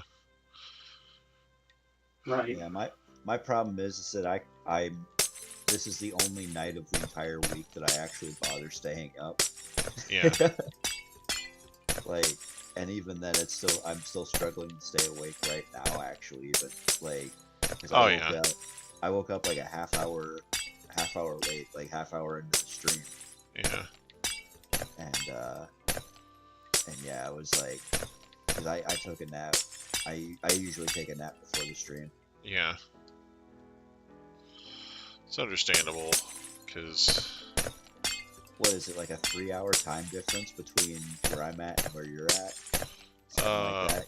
Because like over here it's like, oh, I think it's like a 2-hour time difference. Because over here it's like 2:39. Oh, I'm at 1:39 right now. Oh, you're only an hour difference? Uh-huh. That's not as that's not as bad as I thought it was. Yeah, the problem is that I get home from work and it's definitely after 8. Sometimes it's more like 9, and then I have to like make food and eat it. And on Saturday especially, like there's anime that I need to watch, so I have that to do as well. That's understandable. Yeah.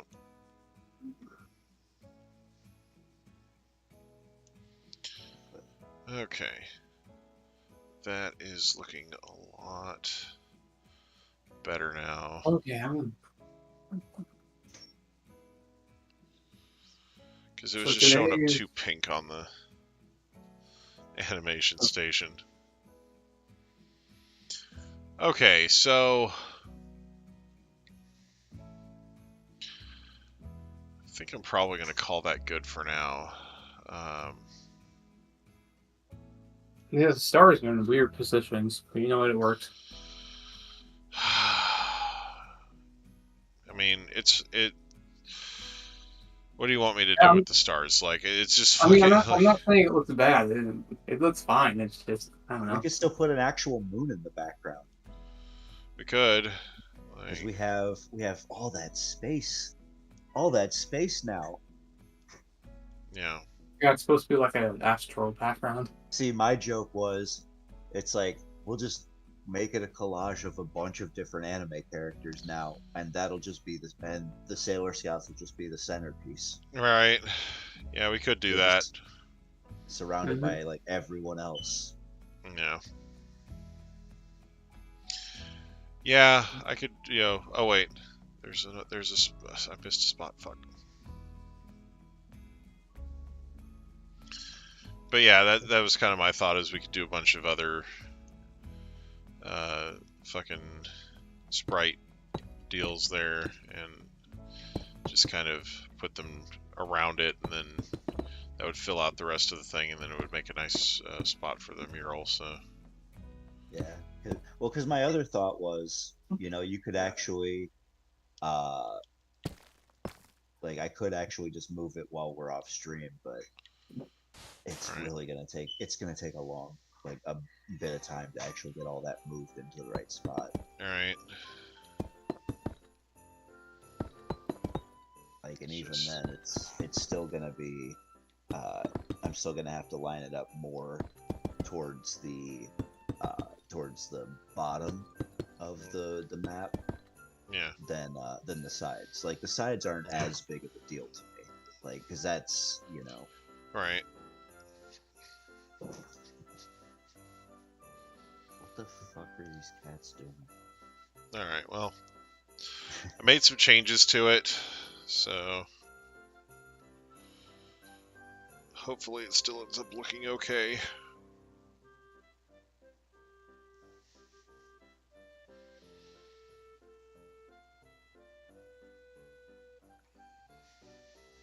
I'm sorry. I really should be like I'm literally like I've got my Switch in my lap and my controller in my hand. Like, I'm playing 2 games at the same time. Oh, okay.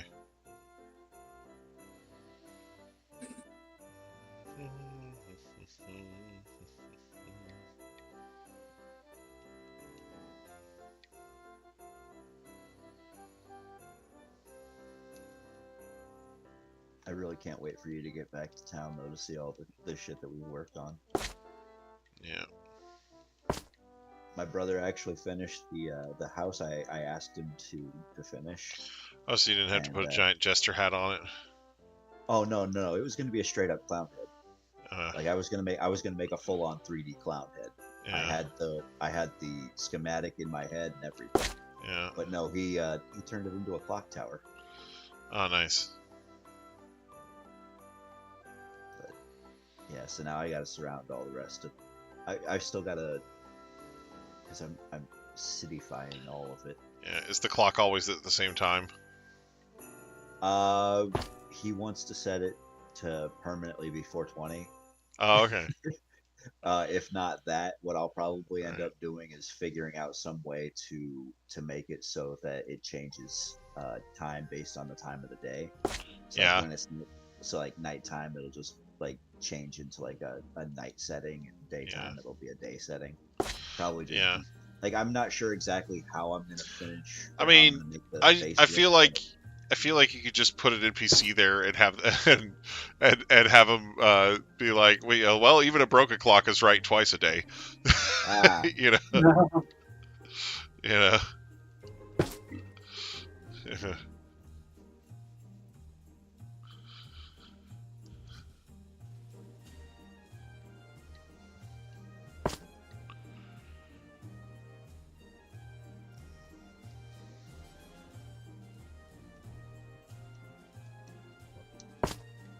Set up all these little archery ranges. They got 3 different difficulty settings, and then there's even a secret target that actually gives you bonus points to your stripes if you hit it. And I still need to figure out what the fuck I'm doing with them and get rid of the sidebar while I'm at it. Actually, you know what? I can get rid of that right now, all things considered, because...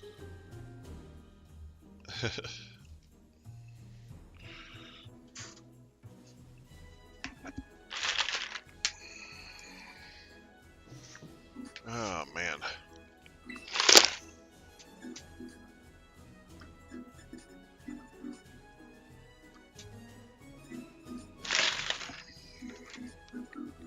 Showing 13 tracked players on the scoreboard. Yeah, I might see if I could find some other pixel art images for Sailor Moon and see if we can maybe, like you said, put some other like close-up type images on there. Yeah, that could be fun. Like some mug shots or something. Yeah. Anyway. Wait, how do I...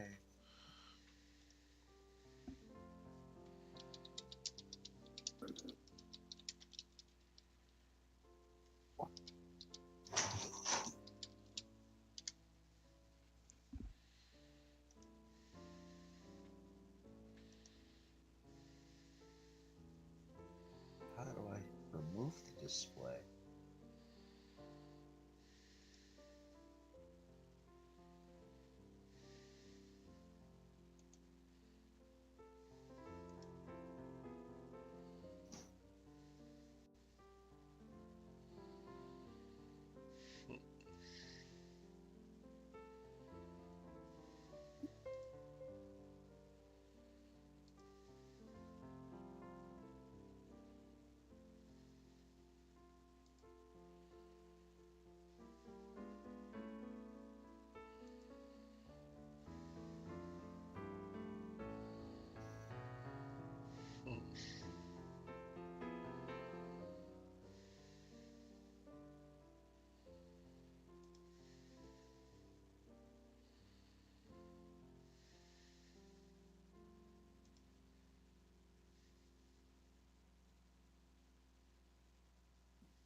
I'm trying to figure out how to get rid of the sidebar.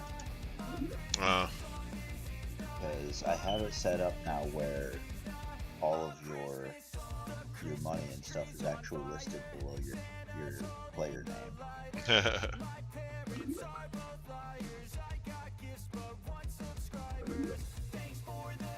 And honestly, when I had the sidebar built, it was meant to be a temporary fix because I had no fucking clue how to make a currency system just proper enough.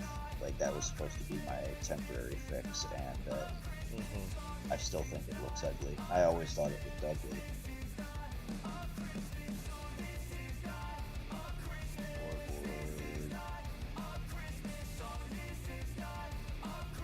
That's the only thing I know right now is it's a scoreboard function.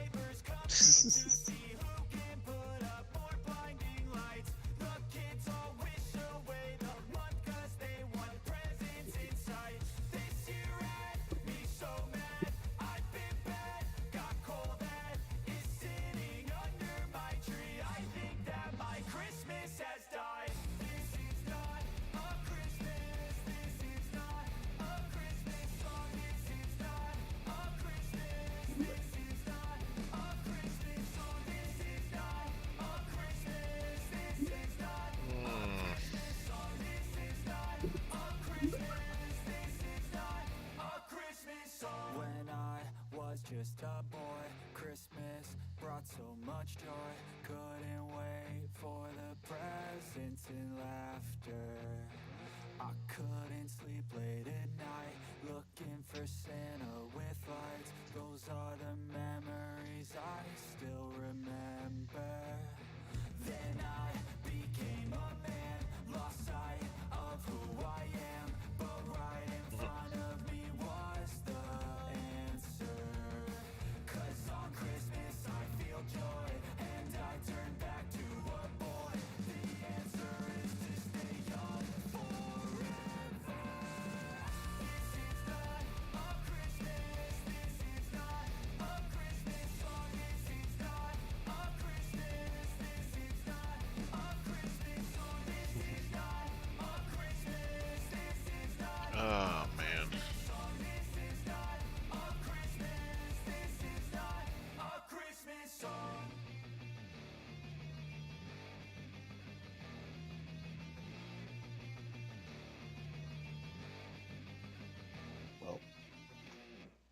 this doesn't work,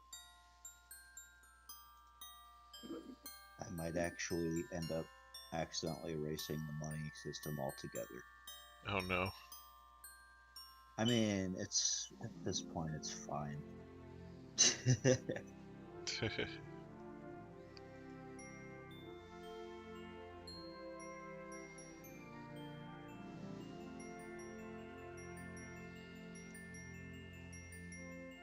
Removed money successfully. Mm-hmm.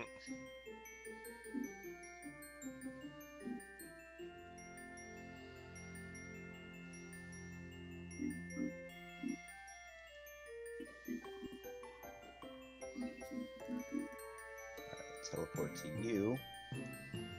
And you have no money as well. I got rid of currency. Oh, joy.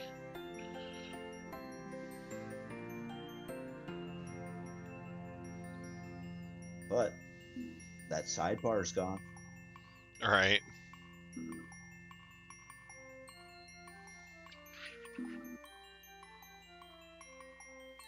I'm fine with that.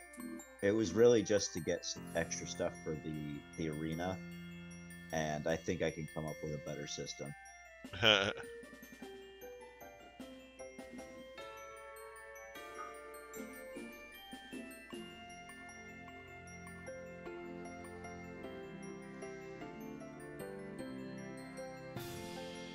Whee!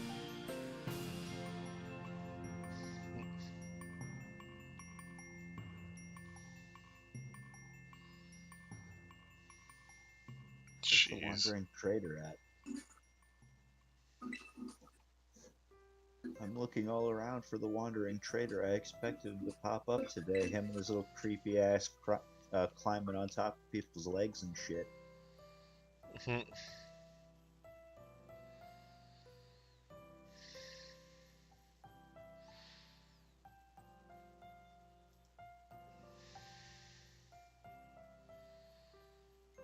Oh yeah, I'm sitting there playing fucking Indigo Disc. Like all over the map.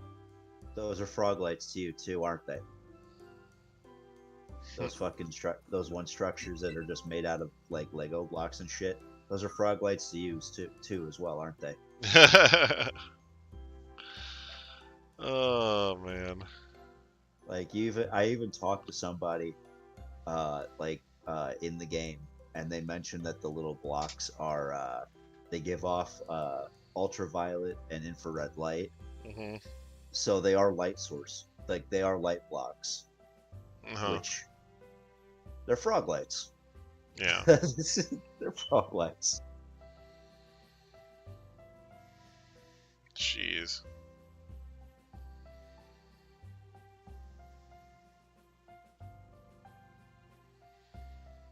And it makes it really easy for the people doing the what is it, the Paldea project? The people remaking the entire map of Paldea in Minecraft. For some reason, they hadn't actually considered that the DLC was going to add an area below Area 0. Oh no. And so now they've been mulling it over, and they're like, well, we really don't have a choice now. We've either got to raise the elevation of the entire map that we've already built, or we have to make a teleporter going from Area 0 like into a new location. And I'd actually been telling them from the very beginning that that's probably what they're going to end up having to do. Like, I even had a hunch back then. I'm like, you're probably going to go even deeper in Area 0. Yep. Like,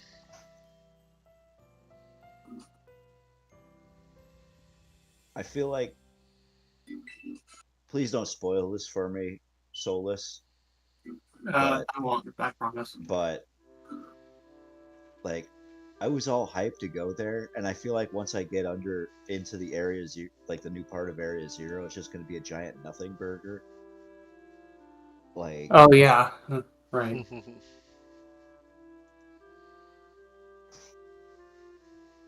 like I'm a little disappointed that like the new Paradox mods aren't like found down there or something. Right.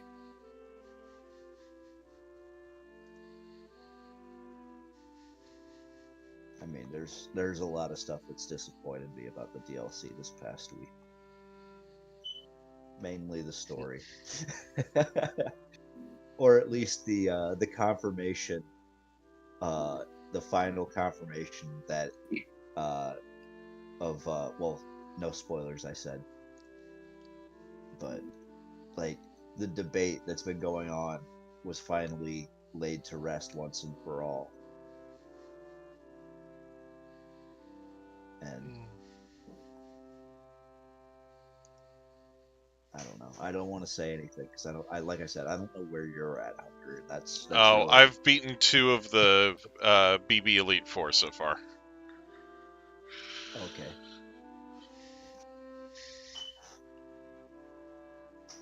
Yeah, I don't want to ruin the story for you because I mean it has its own twists and turns. And there's even a so there's a secret mythical in the game, Hunter. Oh yeah? That you can get right now. Oh yeah? You can catch a Meloetta. Oh, okay. Oh yeah. I saw images of that. And its playground rules are like to catch it. Like you know how like they have like those weird fucking stories like on the playgrounds, like catch certain Pokemon shit back in the day. So the method to catch Meloetta, you have to go to a specific spot on the map in the coastal area, and when you get to this, when you go to this spot, there will be like a little breeze, like it's spinning in a circle, and your music will it'll go quieter just a little bit, like when you're standing in this spot. And so when you're standing there, you spin for, in a circle for 30 seconds, and then you take out your camera, immediately turn it to the sepia filter, and then put it on the sleep sounds or whatever it is, and then just turn your camera around in a circle, and you should eventually see, if you heard the Relic song playing, you'll actually see Meloetta show up. And yeah, this sounds fucking crazy. Like it sounds like something that you wouldn't ever expect happen, but I did it, and it works. Funny. I caught her in a heal ball. I was trying to go for the premier balls and stuff, but she just kept breaking out of them. And so I was like, well, I'll buy some time. I'll buy some time by throwing the heal balls, and then it was just like the first fucking heal ball I threw out, I caught her, and I was like, okay, fuck it, heal ball it is. But yeah, that is kind of a spoiler telling you that, but at the same time, I don't know if it is or not, because you can do it in your game. You can actually do it from the very start of the Indigo Disc. Like you can go straight there to that spot and do it like right as you get into the game.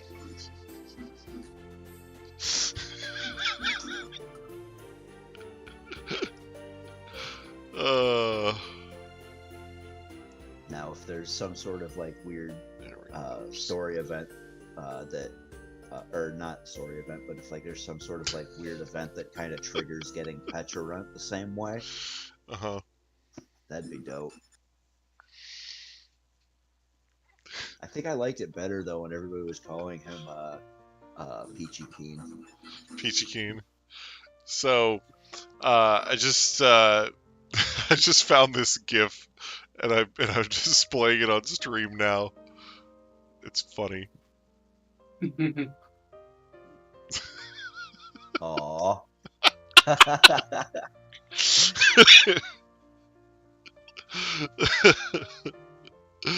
Oh man, the loop.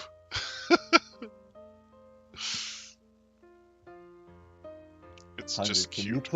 Can you put her falling flat on her face in the thumbnail for next week? I probably could, yeah. It's good stuff.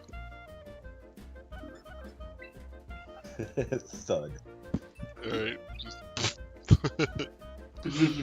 But yeah, I was looking for more Sailor Moon pixel art, and that came up.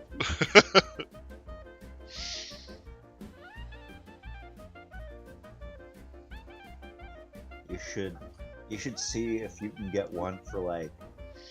Oh, you know what I should do? I should get that GIF, and then get the sound for for the "Welcome to Standing Up School" meme. Welcome to Standing Up School, and you fail.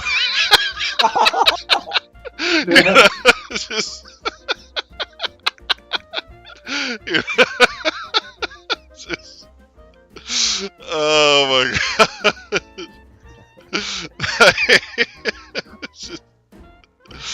Oh, that'd be so good.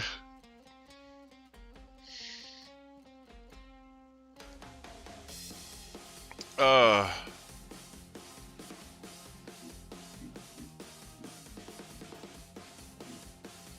somebody posted a stream memes. That's not an ugly sweater, though.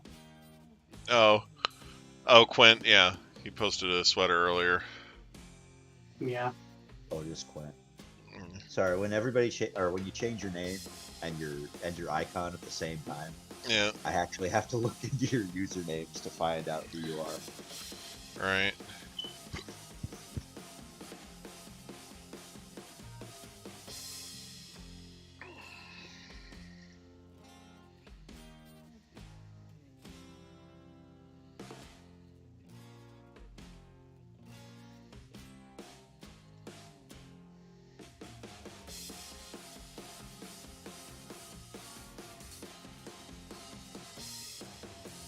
Yeah, the thing is, I know that there were a whole bunch of Sailor Moon video games. So I'm like looking for sprites from those, but like I keep finding like what looks like other people, like people who have just taken sprites from like other games and then turn them into Sailor Moon sprites. Like that'll happen. Yeah, that'll happen a lot. See, my thought is like, couldn't you find like a tuxedo mask or something, or yeah. I mean, I like, Cat, or even Queen Beryl.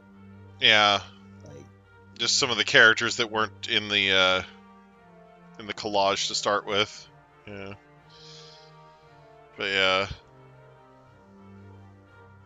We'll do well, Ed, let's see, what are the names of those generals? Zoisite.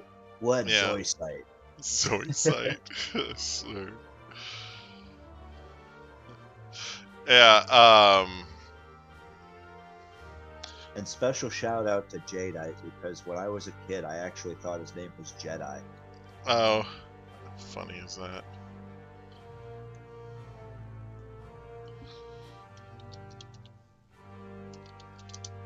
I wasn't aware that Jadeite was actually its own separate gem, separate from Jade. Yeah.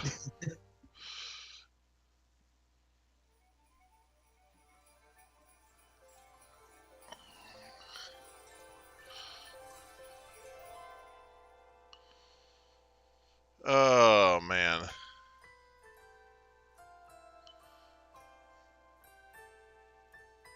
Somebody was here on this island at one point.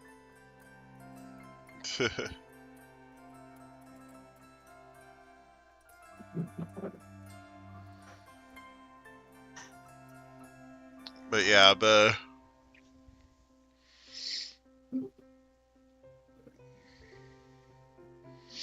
Hello. Wow, I'm late. Yeah. Hi. Hello. Shit. I And I'm still sleepy. Yeah, I'm definitely not gonna be able to. You know what? I did make it. I did make it for a small cameo. So, yeah, I'm gonna piece back out. Hooray! Wait, can I do soundboard from my phone? I don't know. I better. I like the loud ones. They're funny. Jeez. Oh no, I don't think I can. Okay. Alright, peace. Thank you. You're a true pal, whoever did that. So Zoisite, in Sailor Moon, Zoisite's boyfriend, in the dub, they call him Malachite, but he's actually named after a different ore in the Japanese version. He's named after his name is Kunzite. So... understand why they changed it. Yeah. They're like, wait a minute.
Wandering traitor. Hate those things. Oh man.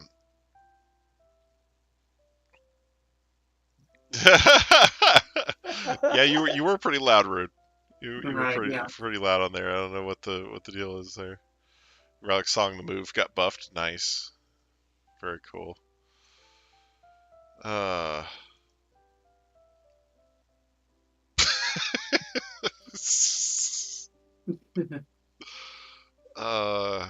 so need to get that Welcome to Standing Up School fin to make it. Oh, hey, I don't know which one this one is. I can't even say the green-haired one. The old lady one. Oh, Sailor Pluto? Yeah, Sailor Pluto's got a hole in her head. Like 3 holes in her head. Where? Right next to her eyes.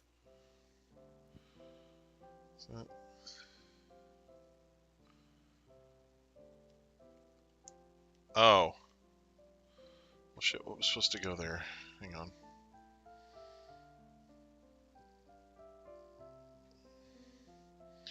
Let me pull this back up. For some reason, it feels like I just missed a bunch of shit on her, so...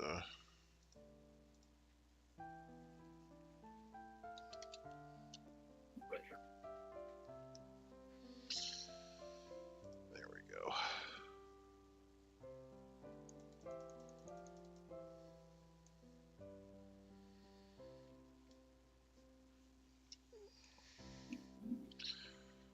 Oh, okay. I see what was supposed to be there now.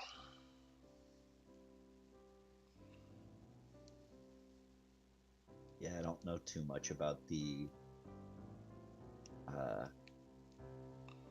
ancillary Sailor Scouts, I guess is what they are. Yeah, well, they're so in the story, they're referred to as the Outer Senshi. Because Sailor Moon and the other 4 represent the inner planets of the solar system. And basically, the others are, they represent the outer planets, and their roles are completely different. So the inner senshi are basically, it's like the difference between the FBI and the CIA, right? The inner senshi are basically meant to deal with domestic threats, and the outer senshi deal with external threats. So, okay. So basically, when something arrives from outside of the solar system and poses a threat to it, the outer senshi take action to stop it. And when something is a threat, locally, then the inner senshi do something about it. Like that's how it's supposed to work, So, but basically, because their interests are both in protecting things, they kind of end up just, getting involved in the same messes. So, it's just, but depending on the situation, in some cases, the outer senshi aren't, afraid to kick the inner senshi to the curb. So, but yeah, it's something where, because when it was Sailor Uranus and Sailor Neptune, when they first show up, they have a semi-antagonistic relationship with the rest of the group, because they're searching for the relics that can summon the Holy Grail. And it's it's one of those things where it's just a really funny, ironic twist when you finally find out where the relics are. Like, so.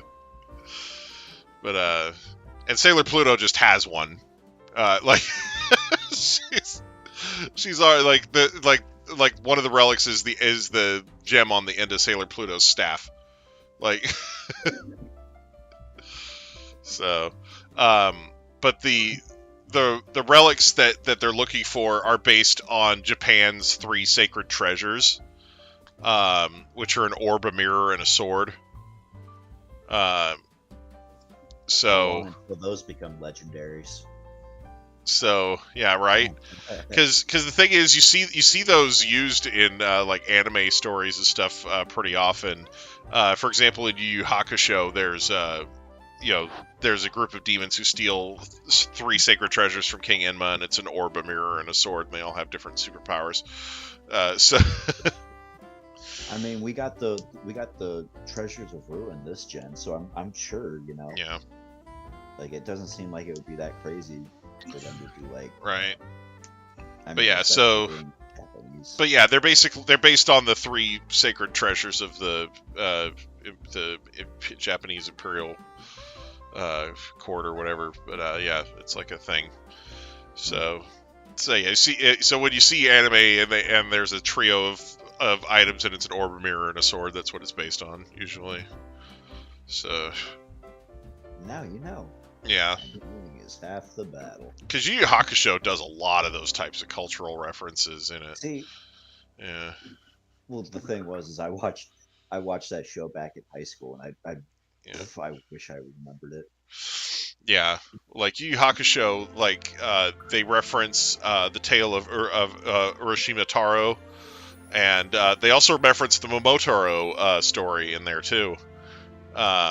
There's a group, there's a team in the Dark Tournament, and they're all based on fairy tales, like Japanese folk tales.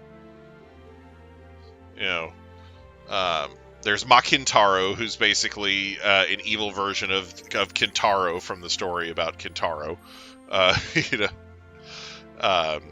And then you have Yura Urishima, which is reverse Urishima from the tale of Urishima Taro. Urishima Taro or Urishima Taro.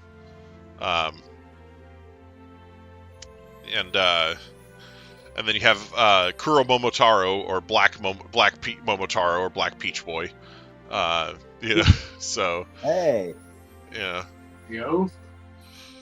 So, but yeah, but each of them, like I said, each of them is a distorted version of the fairy tale they're based on.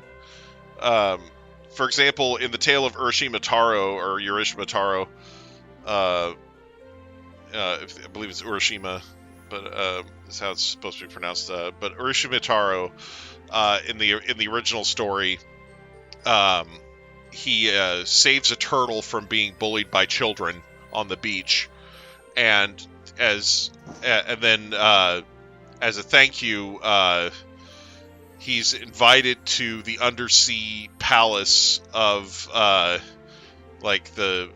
can't remember what her name is. It's a princess that lives underwater. She's not like a mermaid princess. She's just if anything, I think she's more of a dragon princess. But anyway. But he ends up going down to the palace and partying for a while, and then he gets homesick and decides he wants to go back.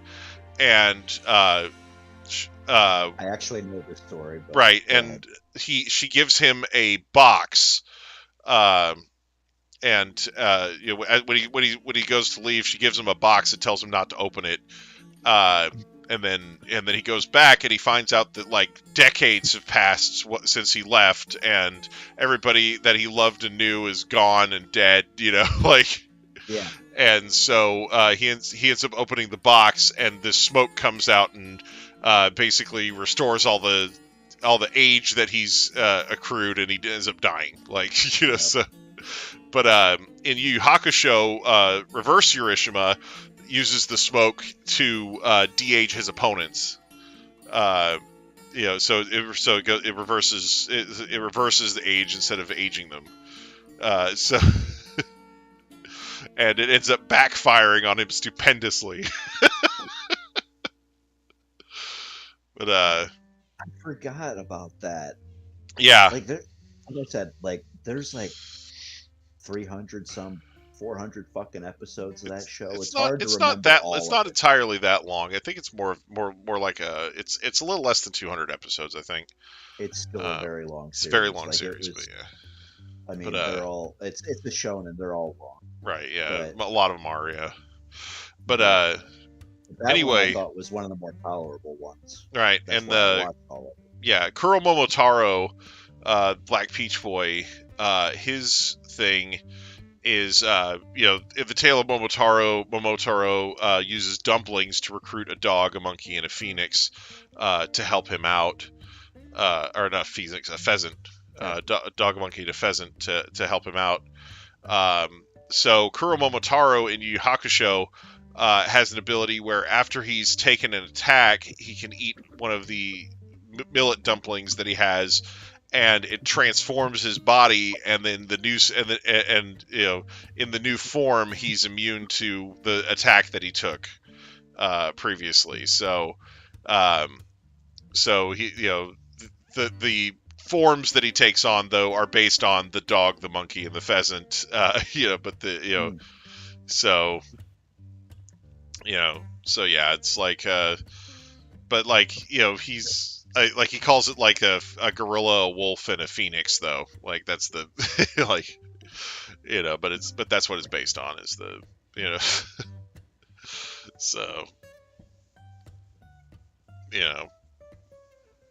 it's funny how many of the notes that Yu Yu Hakusho has touched on that Pokemon has also hit in game, yeah, because Yu Yu Hakusho also did a thing based on the four, they call them the four Saint Beasts in the dub, but it's basically the four Guardian Beasts of Kyoto. They did an arc where near the beginning of the series where they had to fight the four of them. I remember that. Yeah, and we just recently got that with the Enamorous being added, because when you have I remember that because of Digimon. Yeah, and Digimon touched on that too, but yeah, when they added Enamorous, they basically kind of retconned that trio into a quartet based on that. You know, because their Therian forms are a tiger, a turtle, a dragon, and a phoenix. So, so yeah. So it's pretty funny. Yeah. It makes me wonder where the 5th golden dragon flying genie's gonna be. Oh, is there gonna be a 5th one? Well, no, because you know how because there's the I guess it would be like not a trio master anymore, but there's the central the central golden dragon or whatever the fuck it's called. I forget. Huh. I forget the name of it, but I know Digimon based. Now I can't even remember its name.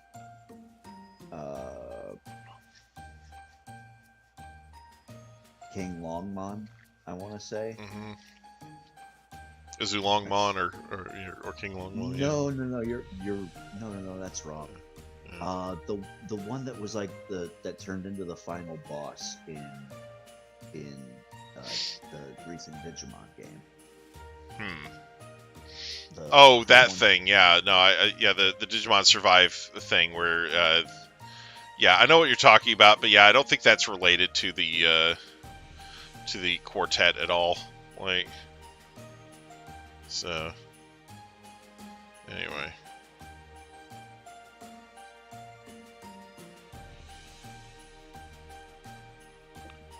But yeah. Anyway, it's something where, because the yellow dragon is okay. I was wrong. It's not gold. It's yellow. Yeah, but the thing is the 4 holy beasts or whatever from in the lore, they're based on the geographic features that protect Kyoto. So one of them is based on the roads that lead merchant traffic to it.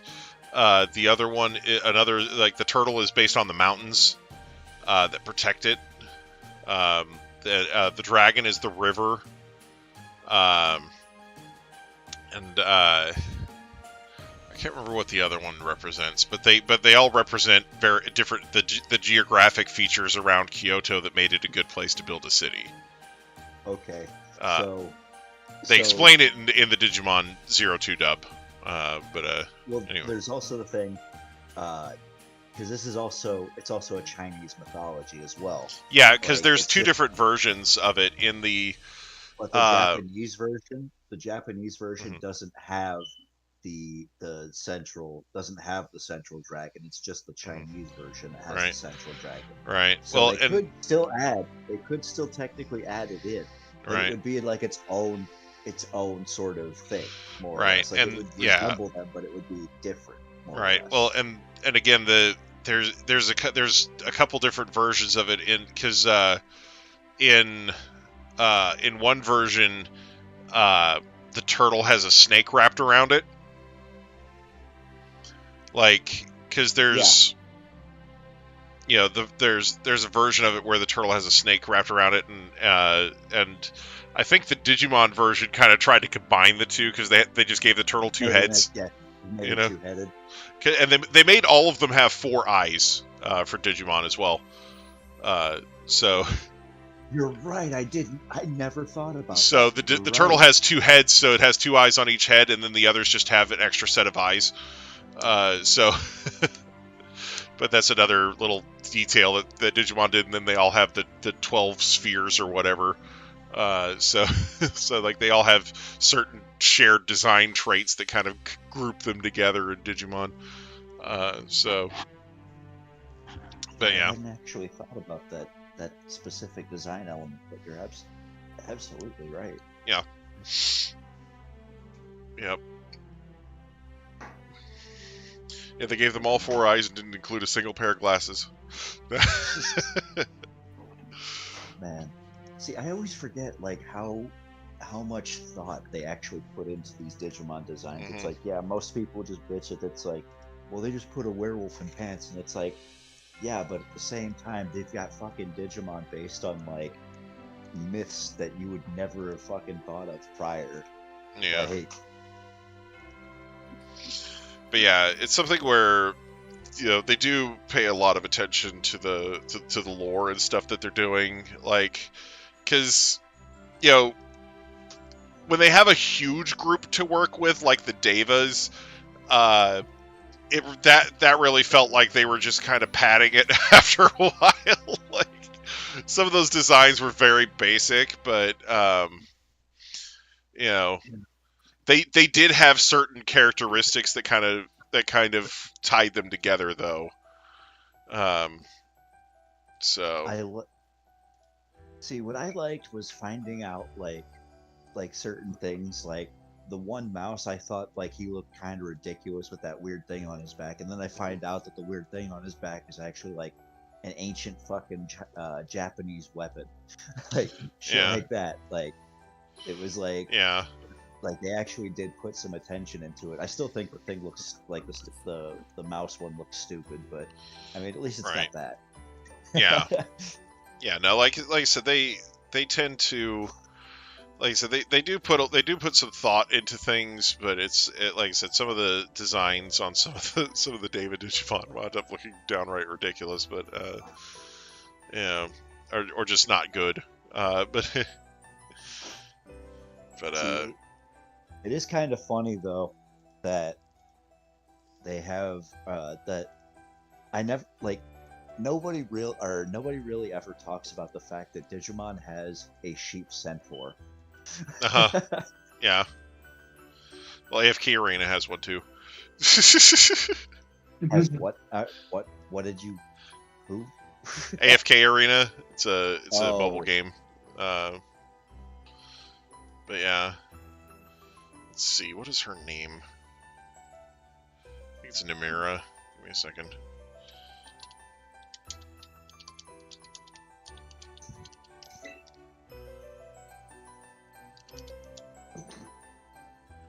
Oh, Namora. Yeah, there she is. Nomura.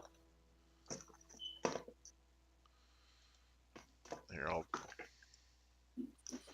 let's see, where should I drop her? General Gaming? I think that's where I was dropping AFK Arena picks. Yeah, last time. Okay, yeah. Yeah, that's where I was doing it last time, so yeah. Just drop this in General Gaming. So.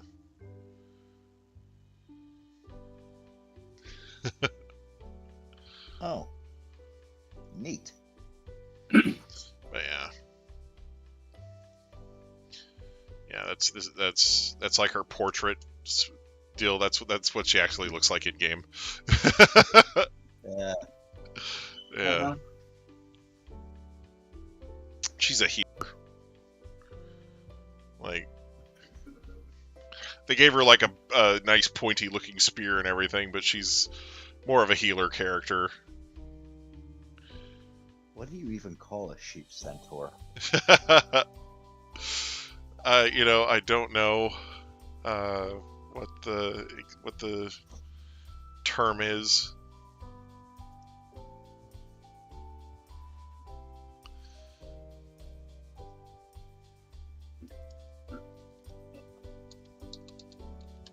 See, now we need to make a zebra centaur. Right. They have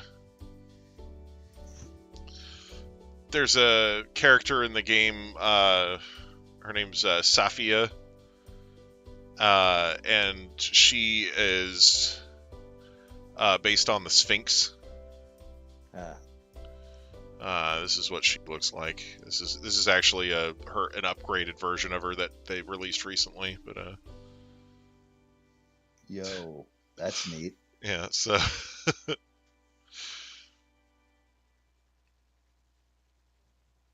but yeah.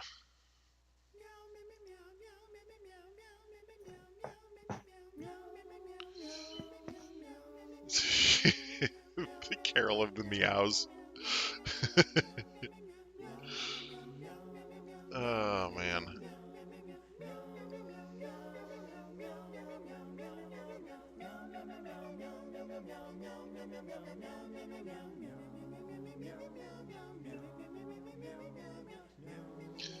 Let's see. This is how she normally looks in game, without the upgrade. So.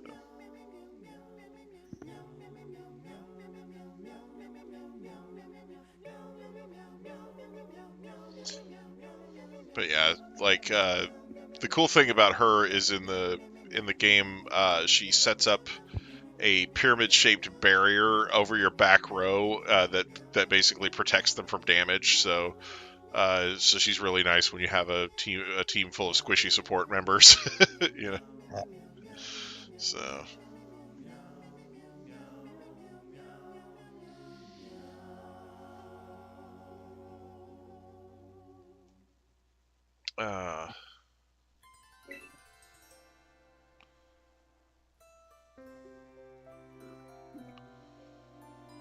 Anyway.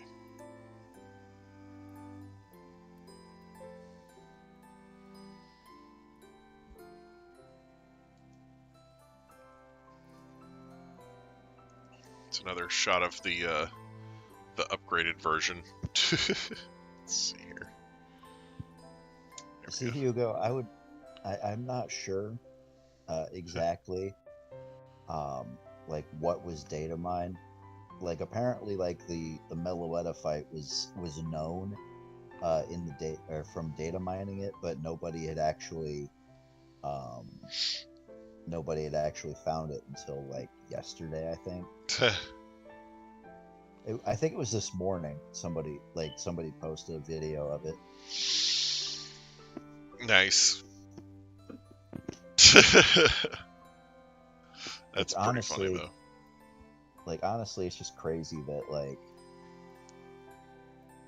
not only that they thought to do that, like Game Freak actually thought photobomb Meloetta, you know. Nah. Well, no, like the fact that they thought to do like a convoluted like discovery method like that, right? Because like that would be like something like that is Mew under the truck levels of like yeah crazy. And the fact that they did something like that is, I mean, it's nice that they actually considered it, right? But similarly, from data mines and stuff, there was also there was a data mine from Sword and Shield back in the day that said that there was a Deoxys encounter that apparently nobody found.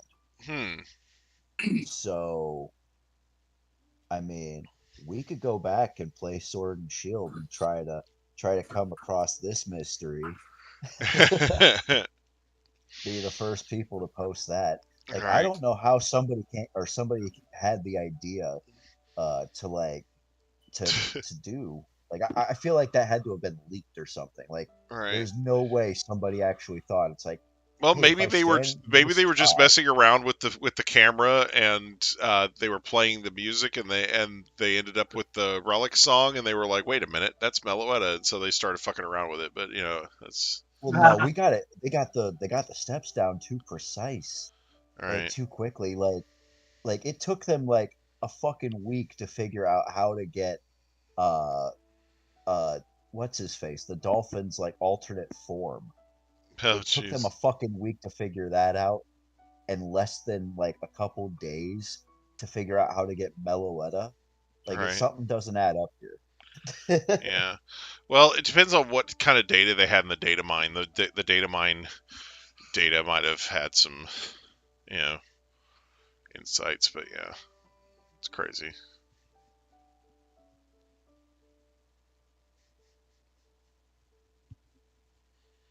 Like it probably has like location spawn data or something in there. And that's probably how they came across it. They're like, well, that means we got to do something in this spot.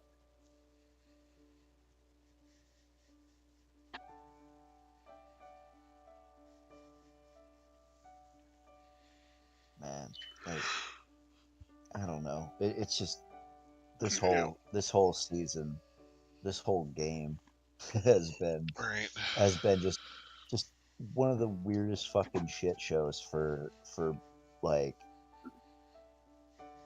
I mean, not just Game Freak, but like the fandom in general. Right. All right. Well, I think I'm gonna go ahead and end off the stream. All right, right. You know, kind of.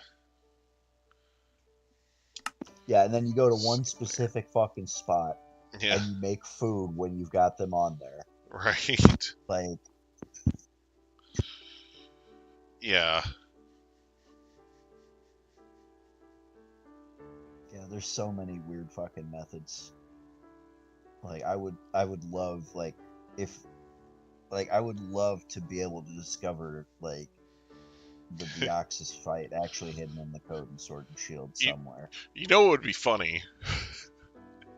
If you could get all 3 of the Paradox Swords of Justice and then take them to somewhere in Area Zero and get like the Keldeo version. You know? Like Iron Splash or something. Yeah. That would actually be fucking sick. Right? Like Iron Blade or something. Anyway. Iron Horn. I don't know. Dude, the only issue with that is then, what would you get for all 3 of the legendary beasts? Right. Like, would you get like an ancient? Oh God, Primal Ho-Oh. Yeah, Primal Ho-Oh. Yeah. Yeah. Yeah.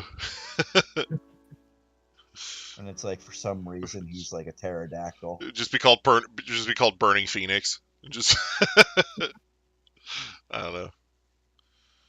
Be funny. Anyway. But yeah, so we're gonna go ahead and end off here though. I want to thank everybody so much for watching. I love you, bye-bye! Sorry. Primal Ho-Oh would fuck the whole time, right? Anyway, I do want to thank everybody so much for watching. We'll be back to do this again next week, so look forward to that. And of course, as always, I do hope everybody has a great day. Bye-bye. Good night, everyone.